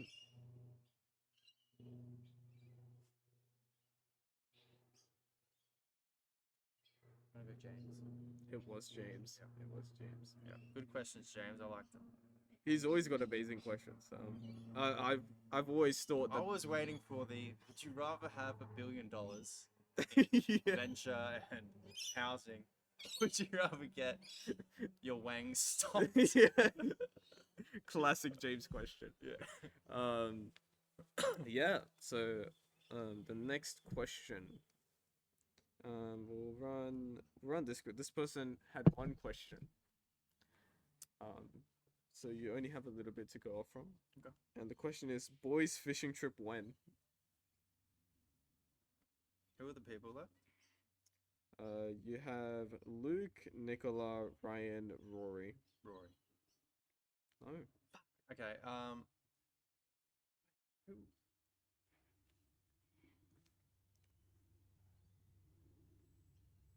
It wouldn't have been Luke or Ryan, so it's Nicola. this then. is Nicola. It would have been So Nicola, Nicola because he's so keen about fishing. he's keen on fishing. I'm so sorry, Nicola. Boys fishing trip when? Oh, it's pretty low right now, so we can't do it now. Come on now. Once you come up yeah. now. Look, we'll put something in the dates in the calendar. Okay. What we can do is either go fishing here, or we can try out a spot that I even haven't found. So Okay. it'll be a cool experience for all of us, because you don't really catch anything here except for like tiny brim. I remember the last time we went, me and you, and then Stephen Contreras and Rory. Yeah, I remember that, and That was a fun we group. caught like a tiny ass fish. Like Yeah. I did, and it was like it wouldn't have been bigger than that, Yeah. and we were all stoked. Yeah. And then for some reason, the water, I don't know if they can see the water, but it's quite murky right now. That's exactly how the water was that day. Mm. And for some reason, it wasn't you. It was, I think, Stephen and Rory. They both jumped in. Oh, they did. Remember Yeah. that? I didn't want to jump in. I was like, nah. They saw the fact that no one wanted to jump in, including me, who's lived on this river. Yeah. And I think they asked already, are there sharks in this river? I said, yeah. Yeah, that made them want to jump Bull in. sharks, yeah. And they just jumped in. Yeah. They got out immediately, but yeah, that was a fun day because we had That was a really we had, fun we day. had food on the barbie, I think, from memory, and had Yeah, I think had so. some lines in the water. That was really good. We That weren't was a good day. successful, but it was more about It's the experience of doing it. I yeah, think. we That's- crossed the channel and we went out, and then we just found a buoy and we just Yeah. parked up in a nice little like secluded cove that was like away from the wind. It was really good. We'll do that again, Yeah. or we can just like go find a nice little cliff area or like a nice little fishing spot. Yeah. For sure. For sure. It'll be soon, Nicola. On the cards. All right. This next person asks one question as well. Okay. Actually, the second question, I didn't know if it was directed to me or you, so we can ask you that Okay. question. Great. I love getting the benefit of the doubt. Should Christopher Nolan's Odyssey have to respect Greek culture and history or not? Is that Rory or No. is that Luke? That is Luke. Should Christopher Nolan's Greek Odyssey? Should Christopher Nolan's Odyssey have to respect Greek culture and history or not? What the fuck is he talking about? Christopher Nolan, the filmmaker. Yeah. Right? He's making a movie called Odyssey. Yeah. Okay. Should it have to respect Greek culture and history or not? I can't give you an accurate answer because I've got no idea what the movie's about, and what. Okay. Do you have any idea? I have no idea. I know it's coming out and I know I'm gonna watch it, but I've got no idea. So apparently, there's a debate, I guess, on whether or not it should respect Greek. I guess so, but Greek- it did you seems say like the Greek point culture? of and history. I mean, I guess that's what the movie's about, right? But like at the same time, If it's gonna they- dramatize effects. So like it's gonna like depends on how the If it's audience deliberately views it. going into Greek culture and they're spinning it in a way that's fictitious, that's fine. That's a movie. yeah. I mean, like, look at Interstellar. Did you get angry when, like, fucking, the world was, like, fucking inverted and shit? Like, Yeah, no. the guy entered a fucking... It's part of dramatizing, right? War- Like that's just wormhole, yeah. that's just how it is. Yeah. I wanted to see Iron Lung, but See what? Markiplier's movie Iron Lung? Oh, I have seen it. I've seen Was it. it good? I thought I thought it was really cool to see a person directing a movie that's experimenting with their craft, but at the Directed, same time, produced, and yeah, starred in. like you can really see that like you can see how he's like trying certain things in a movie, and you can see how he's like experimenting with some shots, and it seemed to work. It seemed to work well. Like it might not be like an amazing movie, but it worked well. And I think Yeah. for someone's first movie, it's a really, really good sign of like And I think out of It all of also like the sets a YouTuber precedent movies, and motivation for like other filmmakers that it is hard, but it's getting into a film industry without a budget is sure, doable, and even without at experience as well. without experience, Yeah. even at a smaller level than what he did. I think it's good. It's good in that way. So I think I And enjoyed that. yeah, I mean, I've loved Markiplier at a young age as well. So Then yeah, there's a lot of screen time on Markiplier. Like there's he's a nice the- little review that I saw that he made a video about, and Mhm. it got him all emotional. It's about how this person saw parallels between him and him in the movie. So he's obviously in a box, right? Oh, that's sweet. He's in a yeah. he's in a box, and he's obviously in a room by himself, Yeah. slogging away, working, not knowing whether or not this is going to ever work out, not knowing his future, right? Yeah. And then that guy drew parallels between that and him being a YouTuber, Mhm. and then he got super emotional. That's at that really point, and sweet. it's like super, yeah, Yeah. yeah. He's so. Well, it's a good watch for that reason, especially if you've been watching him. Yeah, I don't care if the pacing's. I've heard people saying the pacing's a bit meh.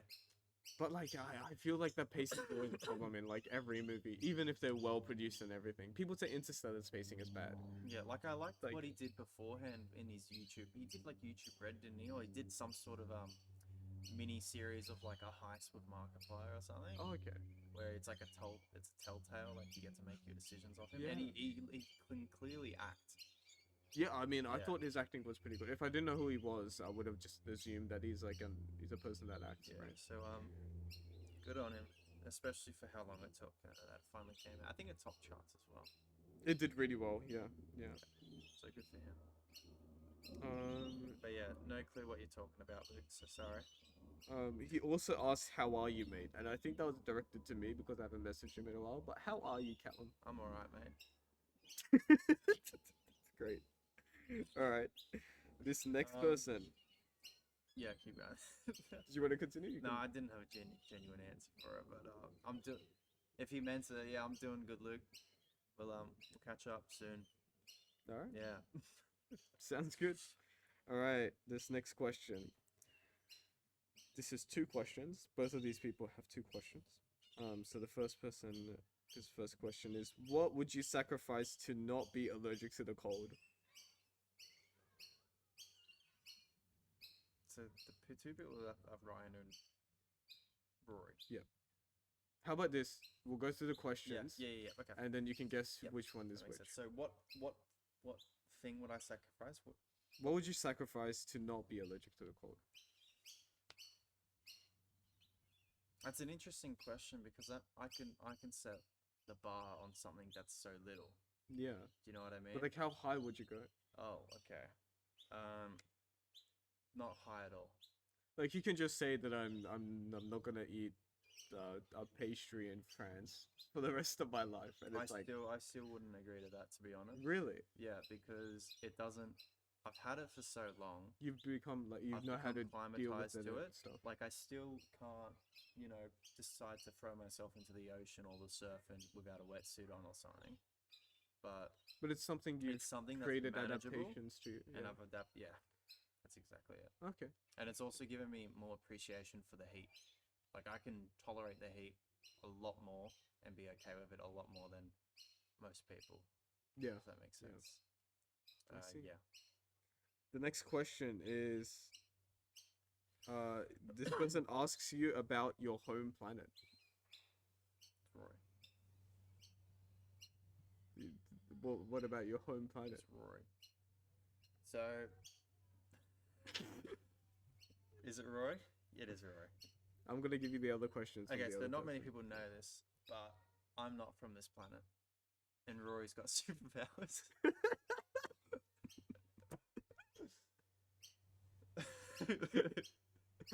I think this happened. So the context is, I think we were both drunk one night. I think I've heard of it a little bit, And but yeah, tell the story. Rory turned to me and went, "Callum, I've got superpowers." And I said to him very like that, "Oh yeah, and I'm from outer space." So it's just a running joke now that he thinks I'm from like Krypton or some shit. So like, That's a good. I Yeah. like that. That's good stuff. yeah. All right. It'd be funny if you were then to go, "Yep." So that was from Yeah, so Ryan. that was from Ryan. The next question So this is the second person. The first question is: Are you where you thought you would be in 5 years? 5 years ago, Am I where I thought I would be in 5 years? when you were 15 or 16. probably No, said it. because 15-year-old me wouldn't have had that sort of forward thinking, to be honest. Yeah, I wouldn't have thought too much about it at that age, if that Okay. makes sense. Yeah, yeah. But if you were to say, would 18-year-old me or 19-year-old me, the moment, like, so a year into like me dating Bella, Mhm. would 19-year-old you look into the present and say you are where you thought you'd be? I'd say yes, Okay. absolutely, and it's like where I'd want to be Okay. in Okay. terms of uni, friends, family, and obviously relationship. A follow up to this question is: Where do you see yourself 5 years from now? Dead.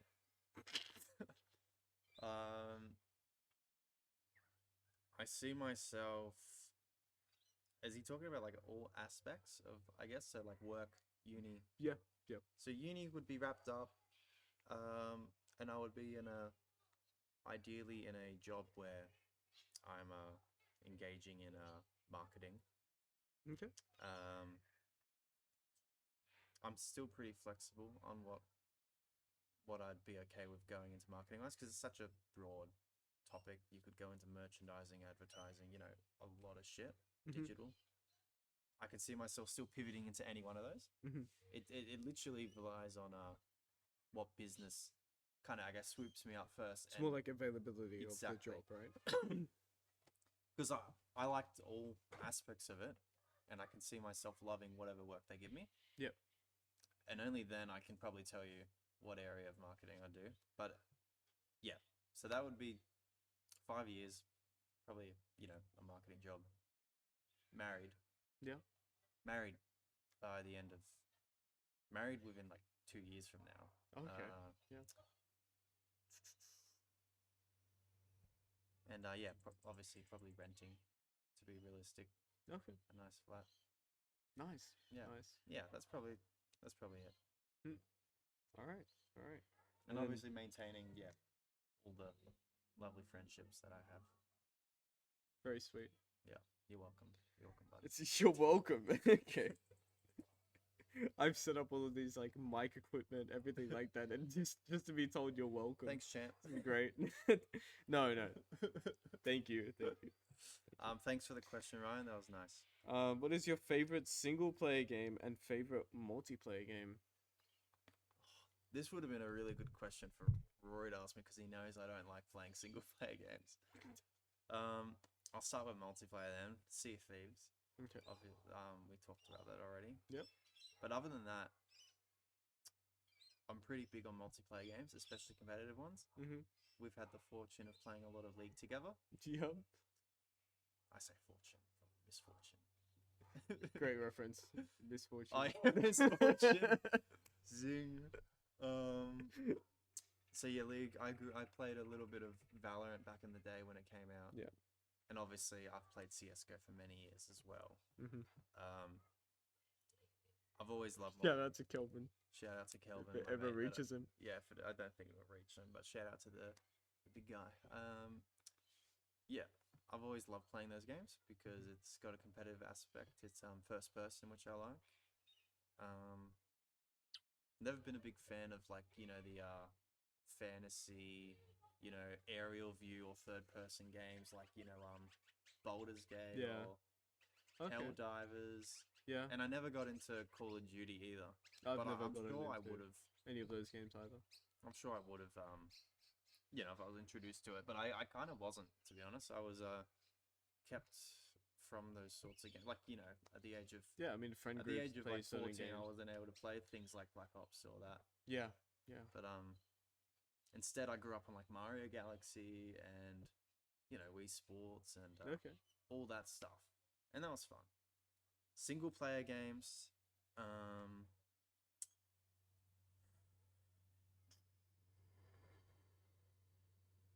I cannot for the life of me think of one single player game.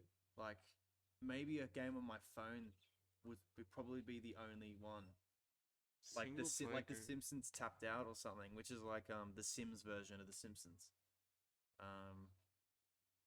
I've been Because playing. I generally don't enjoy playing by myself. I don't find it that appealing. Yeah. Um, I think the thing is that sometimes I play games by myself, but it's always like in competition with other people. So then it becomes yeah, not by myself. that's what I was thinking. Because like there's games like TFT that I play, which Yeah. is like sort of like a lone sort of game. yeah, But like you're still playing against other people. Also like I recently started playing F125. I've got like I just play on my controller on my Yep. computer and I've run time trials. Yep. And time trials are pretty much you're just playing with yourself. That's just Yep. it. Honestly, if I would say single player, I'd say Sea of Thieves again if I'm playing by myself and not with a crew. I guess so, yeah. I find, yeah, I don't know, there's not many single player games that I play in general, so yeah, it's a bit of a hard question. yeah. It was a good question though. Yeah. Amazing That was Ryan, questions. right? You did get the guesses correct. Yep. I got the last one right. Yeah. Out of the last one available. Thank you, Ryan. Yeah, thank you everyone for your questions. Appreciate yeah, it. how we doing for time? We got Okay. the time. It's 7:07. Okay. We might run our last segment. Awesome. Unless did you have anything? No, No, I've you're good? been happy with the pacing. All right. So last segment is the piece of media for the week or for the episode. Yes. So I've got I did show a preview of some media last episode that I was gonna go through, Okay. and I didn't actually go through any of them in full. I didn't have enough time to do that, but I've gone through a little bit of each one, so I'll run through a bit of each one. Starting out with A Gentleman in Moscow, a book Anton gifted me. Oh, a classic, no doubt. I would I've- have heard. Yeah, I'm sure. it's been a great book. I've read maybe like an extra 20 pages since the last episode, not much. But I initially like described this character as a Gatsby sort of character. I now have found out in the course of the next 20 pages that this guy clearly isn't a Gatsby character. Can you define what you mean by Gatsby so, character? I thought he was more like of a mysterious character that you have to sort of find out, and he has a lot of connections and ties with a lot of things. Or And like the Wizard from Oz. I haven't watched the Wizard of Oz in like ages. Yeah, so I right. sort of I've forget. never seen The Great Gatsby. Oh, okay. But like the idea behind Great Gatsby is that so there's a guy that I know this one scene where they say he's this and that, so it's like a bunch of people that don't know what he's like. It's very like, yeah, you so know, they don't know who he is, mystery. but he's a big name, Yeah. right? And not many people go to his parties and stuff, but they don't know much about him. Okay, okay. I thought it was like that sort of character, All right, cool. but Anyway, it's not. This guy is like he's like a very adventurous soul. He Yep. goes out. He gets there's like this law case that he gets sentenced to like house arrest in this hotel. Yep. And in this hotel, you just see him observing other characters, and he just like he's able to reflect upon his life, through the vision of that character. So there's like he looks out the window and there's a guy running into a ballroom, and then he reflects upon his childhood and like how like when he was younger he used to run into ballrooms and like have like a lot of events from like fancy things, and then like there's he's just a very adventurous individual, and it's good to see how that's progressing. So yeah, I've only read a tiny bit more of that, so there's not as much to say about that. A gift that I got last episode from Nicola was Meditations by Marcus Aurelius, and I've been reading this. I've read 3 books of his. he's got notes, just so you know. Yes, He's got notes, so he's loving it. All right. I've been I've been using this for my GAMSAT study as well. Oh, really? So you said notes. I'm actually writing on the book. Oh, and he's actually like Nicolas wrecked well, it. not this, but like on this book, for example, I've like properly taken like a bunch of notes. Oh my God, you've written a bit. It's like when in English when you get a book that's been a hand-me-down from last year, like the year above. Yeah, it's there's like some got a bunch fucker of that's shit in written it. something in there and spoils the ending in the Yeah, first yeah, sentence. Like, yeah, when they put it in the start of the book, this person dies. yeah. No, but I think I've very much enjoyed the read. I think so far, and I think what happens is it's really interesting that in the course of each chapter is a separate book. They define as different books, and you hear how although Marcus Aurelius is one of the big philosophers for Stoicism, you sort of see how in different chapters, because he's going through different phases of his life and he's going through different travels, and these are his sort of like journals and books like that, you sort of see like depending on the mood that he's in, he sometimes changes a bit of the tone of like what he's sort of saying. So in some chapters you see it's more about like philosophizing about how someone should act in certain environments. Other times he's like it's more call to action of like we've got no time to waste. We only have a finite time with critical thinking skills. So we there's should there's really like kind of like in the heat of the moment, and Yeah. also stop. There's Yeah, and moments to do it in the heat of the moment, and also moments to actually have time to stop and react and handle it. Yeah, and you see logically. the way that he expresses that. Okay. But he doesn't know that he's. It seems like he doesn't know that he's having this time. He just naturally has it. Yep. So that's been an interesting part of the book. Another thing that one thing I don't like about the way that Marcus Aurelius expresses himself is that often I find that he has a really good point that he's trying to make, Yep. and a really interesting idea of why you should focus on personal development, why you should really understand yourself, and why your like internal emotions are like an important part, and how like they shouldn't affect the interactions between other people. But then he brings in like this whole like idea of the whole of the universe and like fitting into that, and then he brings ideas of like God and stuff.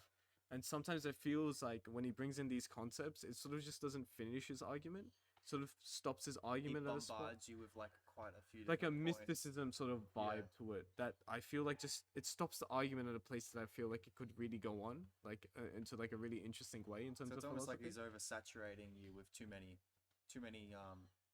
Well, not really. It's not really oversaturation. It feels like when he gets to an important point, he just puts like God in there, and he puts like the universe as a whole and fitting into that. And it feels like by introducing these concepts, he doesn't finish off his previous thought. right. There's no problem with like religious stuff and mysticism and all of this, but I think the place that he puts it's just a little bit too early. He's like about to stumble upon like why Yeah. we should do things properly, and then he like puts the argument of Yeah. religion into it, and I feel like it's not enough of like a justification behind what Right. he's So saying.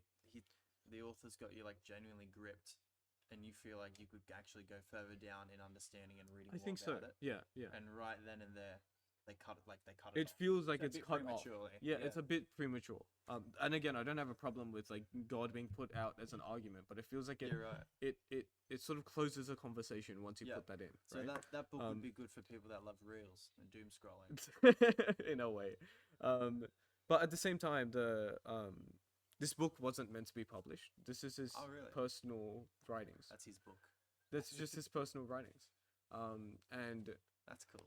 like people picked it up after he died, many years after he died, Yeah. and then figured that these are very, very powerful sort of. It's a powerful philosophy. Wow. So they put these books together and then they published it. What did you say the author was? Marcus Aurelius. He was a Roman emperor, and he wrote a bunch of meditations. He wrote a bunch of stuff that he thought were important to get down, and it's a lot about like how he should act. He was one of the Roman leaders, right? Yeah. And one of the big things is that he's got a bunch of luxuries around him. And I sort of hinted at this earlier that he could sit back, but he's got a moral duty to serve his people and to do the right thing. Yep. And there's a lot of this internal conflict of like, he doesn't say this explicitly, but there's a human want to enjoy in the luxuries. But he's always constantly arguing that he should resist from these urges. He directly says he should resist from these. And then a part of the book, one powerful thing that I found in this book was this idea of giving into anger is less of a sin than indulging in your pleasures when you shouldn't. And I thought that idea is really powerful. It's a very interesting idea, and I've never seen it like that. Like indulging in your pleasures when you know you shouldn't. And he views that as a far more greater problem than what indulging in anger is. And I thought that's a very powerful way to view the world. That's very heavy. Yeah, it's a very heavy read because it's philosophy. These reads. It seems like it's opened your mind up a lot. I've thought about these things before, but it's really interesting going through. I think really cool thing about reading stuff. I think we live in an age where we have a lot of nuance with things, so we're able to grasp a lot of ideas together and sort of tie them. Yeah. In this one, it's like this person has one consistent viewpoint of the world. It's really interesting to go through his viewpoint in its whole rather than being cut off by nuances every single step of the way, right? Do you feel like it's refreshing when you hear a point or a philosophical manner in there which you get and you agree on? Sort of. But the point of me reading philosophy is to gain different perspectives of the world. So sometimes it sort of defeats the purpose if they're just going through exactly what I think. I like it when they provide a certain level of understanding that is of greater depth to what I think, or maybe not greater depth to what I think, but just a whole different way of viewing it. Like the whole idea of like the mysticism of like the religious background and the idea of the whole of the universe and looking at yourself as a part of this whole of the universe is a very interesting way of viewing life. Yep. So I think that part's really good and very cool. But yeah. So that's been the second of the three books that I've been reading. The third one is by a Reels creator that I know. His name is David Larby. He makes a bunch of poetry on Reels, and I listen to that's cool. poetry. And he made this book called Frequently Happy. I actually knew nothing about this book before picking it up. 52 mindful moments to bring hope and joy. Yeah, and Oh, that's cool. the way this is structured is that there's 52 poems, and right next to the poem there's like a little piece of text that he writes Yep. just about something, and then afterwards it gives you a journal prompt and you get out a pencil and you write in the book. So each week, because it's 52, I've decided each week I'm gonna come back to this book, and every week I'm just gonna read one chapter. The chapter that I read was about hairdressers. So Okay. he writes to give you like context of the main overarching idea behind this book is like covered in this little few lines that he writes at the beginning. He says, "I always pay attention when a small joy grabs me. Some say easily pleased, I say frequently happy." So that's like the premise of his book. He just takes little joys in life and then sort of experiences them. Yep. So this poem that he writes about going to the hairdresser is, "I just left the hairdresser, stepped in good, stepped out better. Same hairstyle, same me, new cornrows, new beads. I love having beads in my hair. It's like they sing to me. Every click and clack is part of the satisfaction symphony. I always pay attention when a small joy grabs me. Some say easily pleased, I say frequently happy."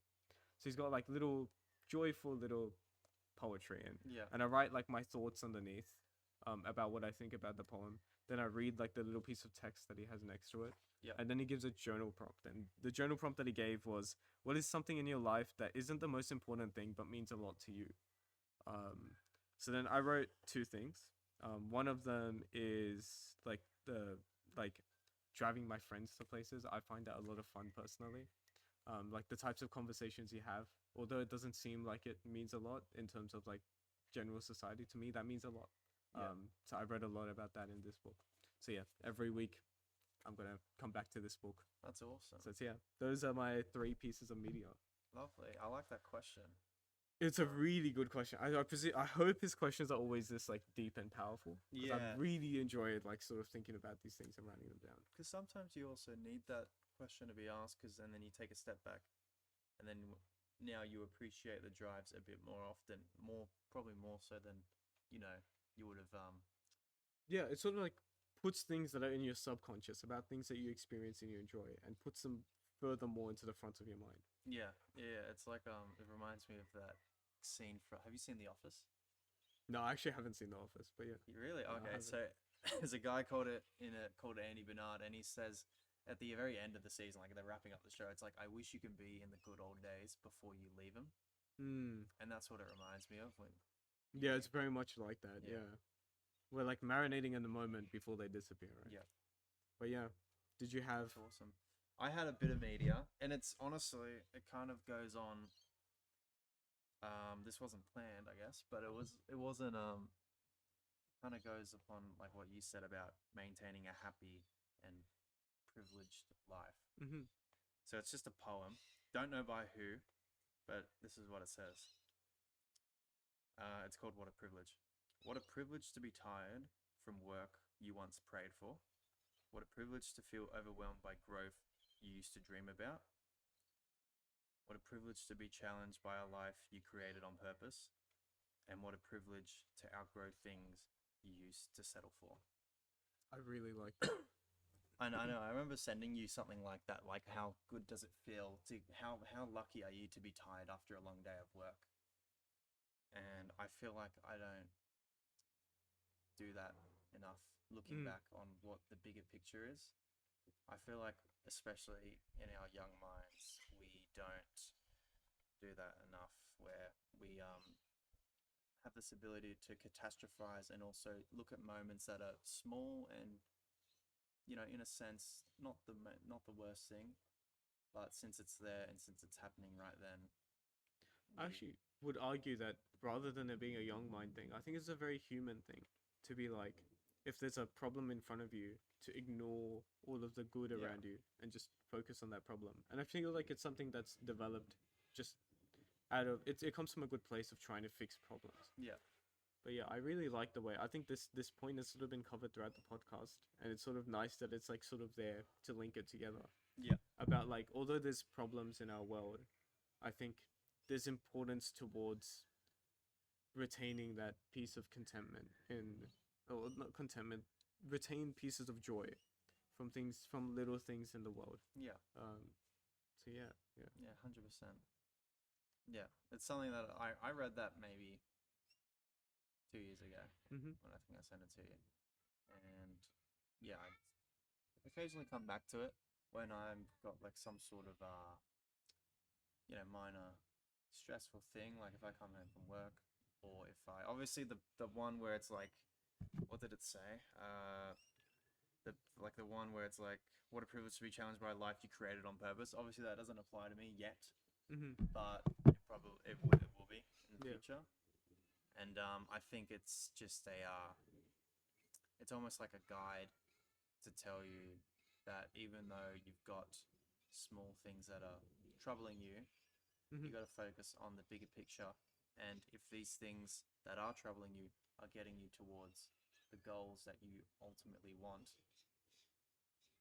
you will push through them and you'll be okay. So just almost enjoy the fact that your emotions are getting the better of you. And I really like that situations like idea. that. Also, like adding the perspective of like, I like the line where it goes like you should enjoy the sort of things that you've put for yourself to do, right? Yep. Like work is a good example of that, where like you enjoy, so you should put enjoy the yourself in that process situation. of doing the work because you earn money from it and you earn experiences while you're there as well. Yeah. Like there's things from the work, like you now know a lot more about golf from working there. There's Yeah. like little things here and there. Yeah. You interact with people that you might have never interacted with Yeah. in your life, right? Like things like that. Yeah. I think that's beautiful. Yeah, and the other thing I draw from it is the other picture where it's a privilege, obviously, that both of you and me are sitting here right now, as opposed to the other alternative us that could have existed. That alone is like, I can't even tell you the number of, like, it's 1 in 10 to the power of a couple 100,000. I mean, Like, it's an already ungodly so number. rare that you yourself was formed in this world, Yeah. let alone to be formed in Yeah. the best place in the world. So when you take that rarity, and then you really think about how you are caught up on how stressed you are at work, Mm, if the people that obviously aren't here never got a chance to live saw Yeah. that, they would be thinking, it's kind of a It's- spit on the it's a face. spit to on the them. face. They'd be Yeah. going, "What the absolute fuck are you worried about? Yeah, yeah, Enjoy every part of like the emotions you have." yeah, yeah. I love that. Yeah. Thank you for that. No worries. Yeah, that's what I think about sometimes. But yeah, that's good. That's Yeah. good. Thank you very much. Yep. It's about to rain as well. I think it's probably a good point to wrap up because we've gone through about 2 hours of content How good. or a little more, I think. It was good. But yeah, thank you so much. No, for coming on the my podcast. pleasure. Thank you for coming out here, Harley. No, I it's really amazing. appreciate it. Thank you for the setup. The awesome setup. We Yeah. did. Yeah. And yeah, I hope this episode is enjoyable to anyone that listens to it. But it was a I very hope so. enjoyable process just making it, and I Yeah. think that's where that's why I started this podcast, is Yeah. to just have the enjoyable experience to sit down and record something with someone. Yeah. And yeah, I think this episode achieves it really well. So yeah, thank you. My pleasure. I'm gonna give you a hug. End the podcast. What a privilege it is to now go and eat food at Engadine Tab. Oh, all right. Well, thank you everyone for listening. We're gonna head down to pool now, and I hope you found some enjoyment in this, if any. But But yeah, we'll catch you in the next episode. And yeah, Awesome. all right, bye bye everyone. See ya.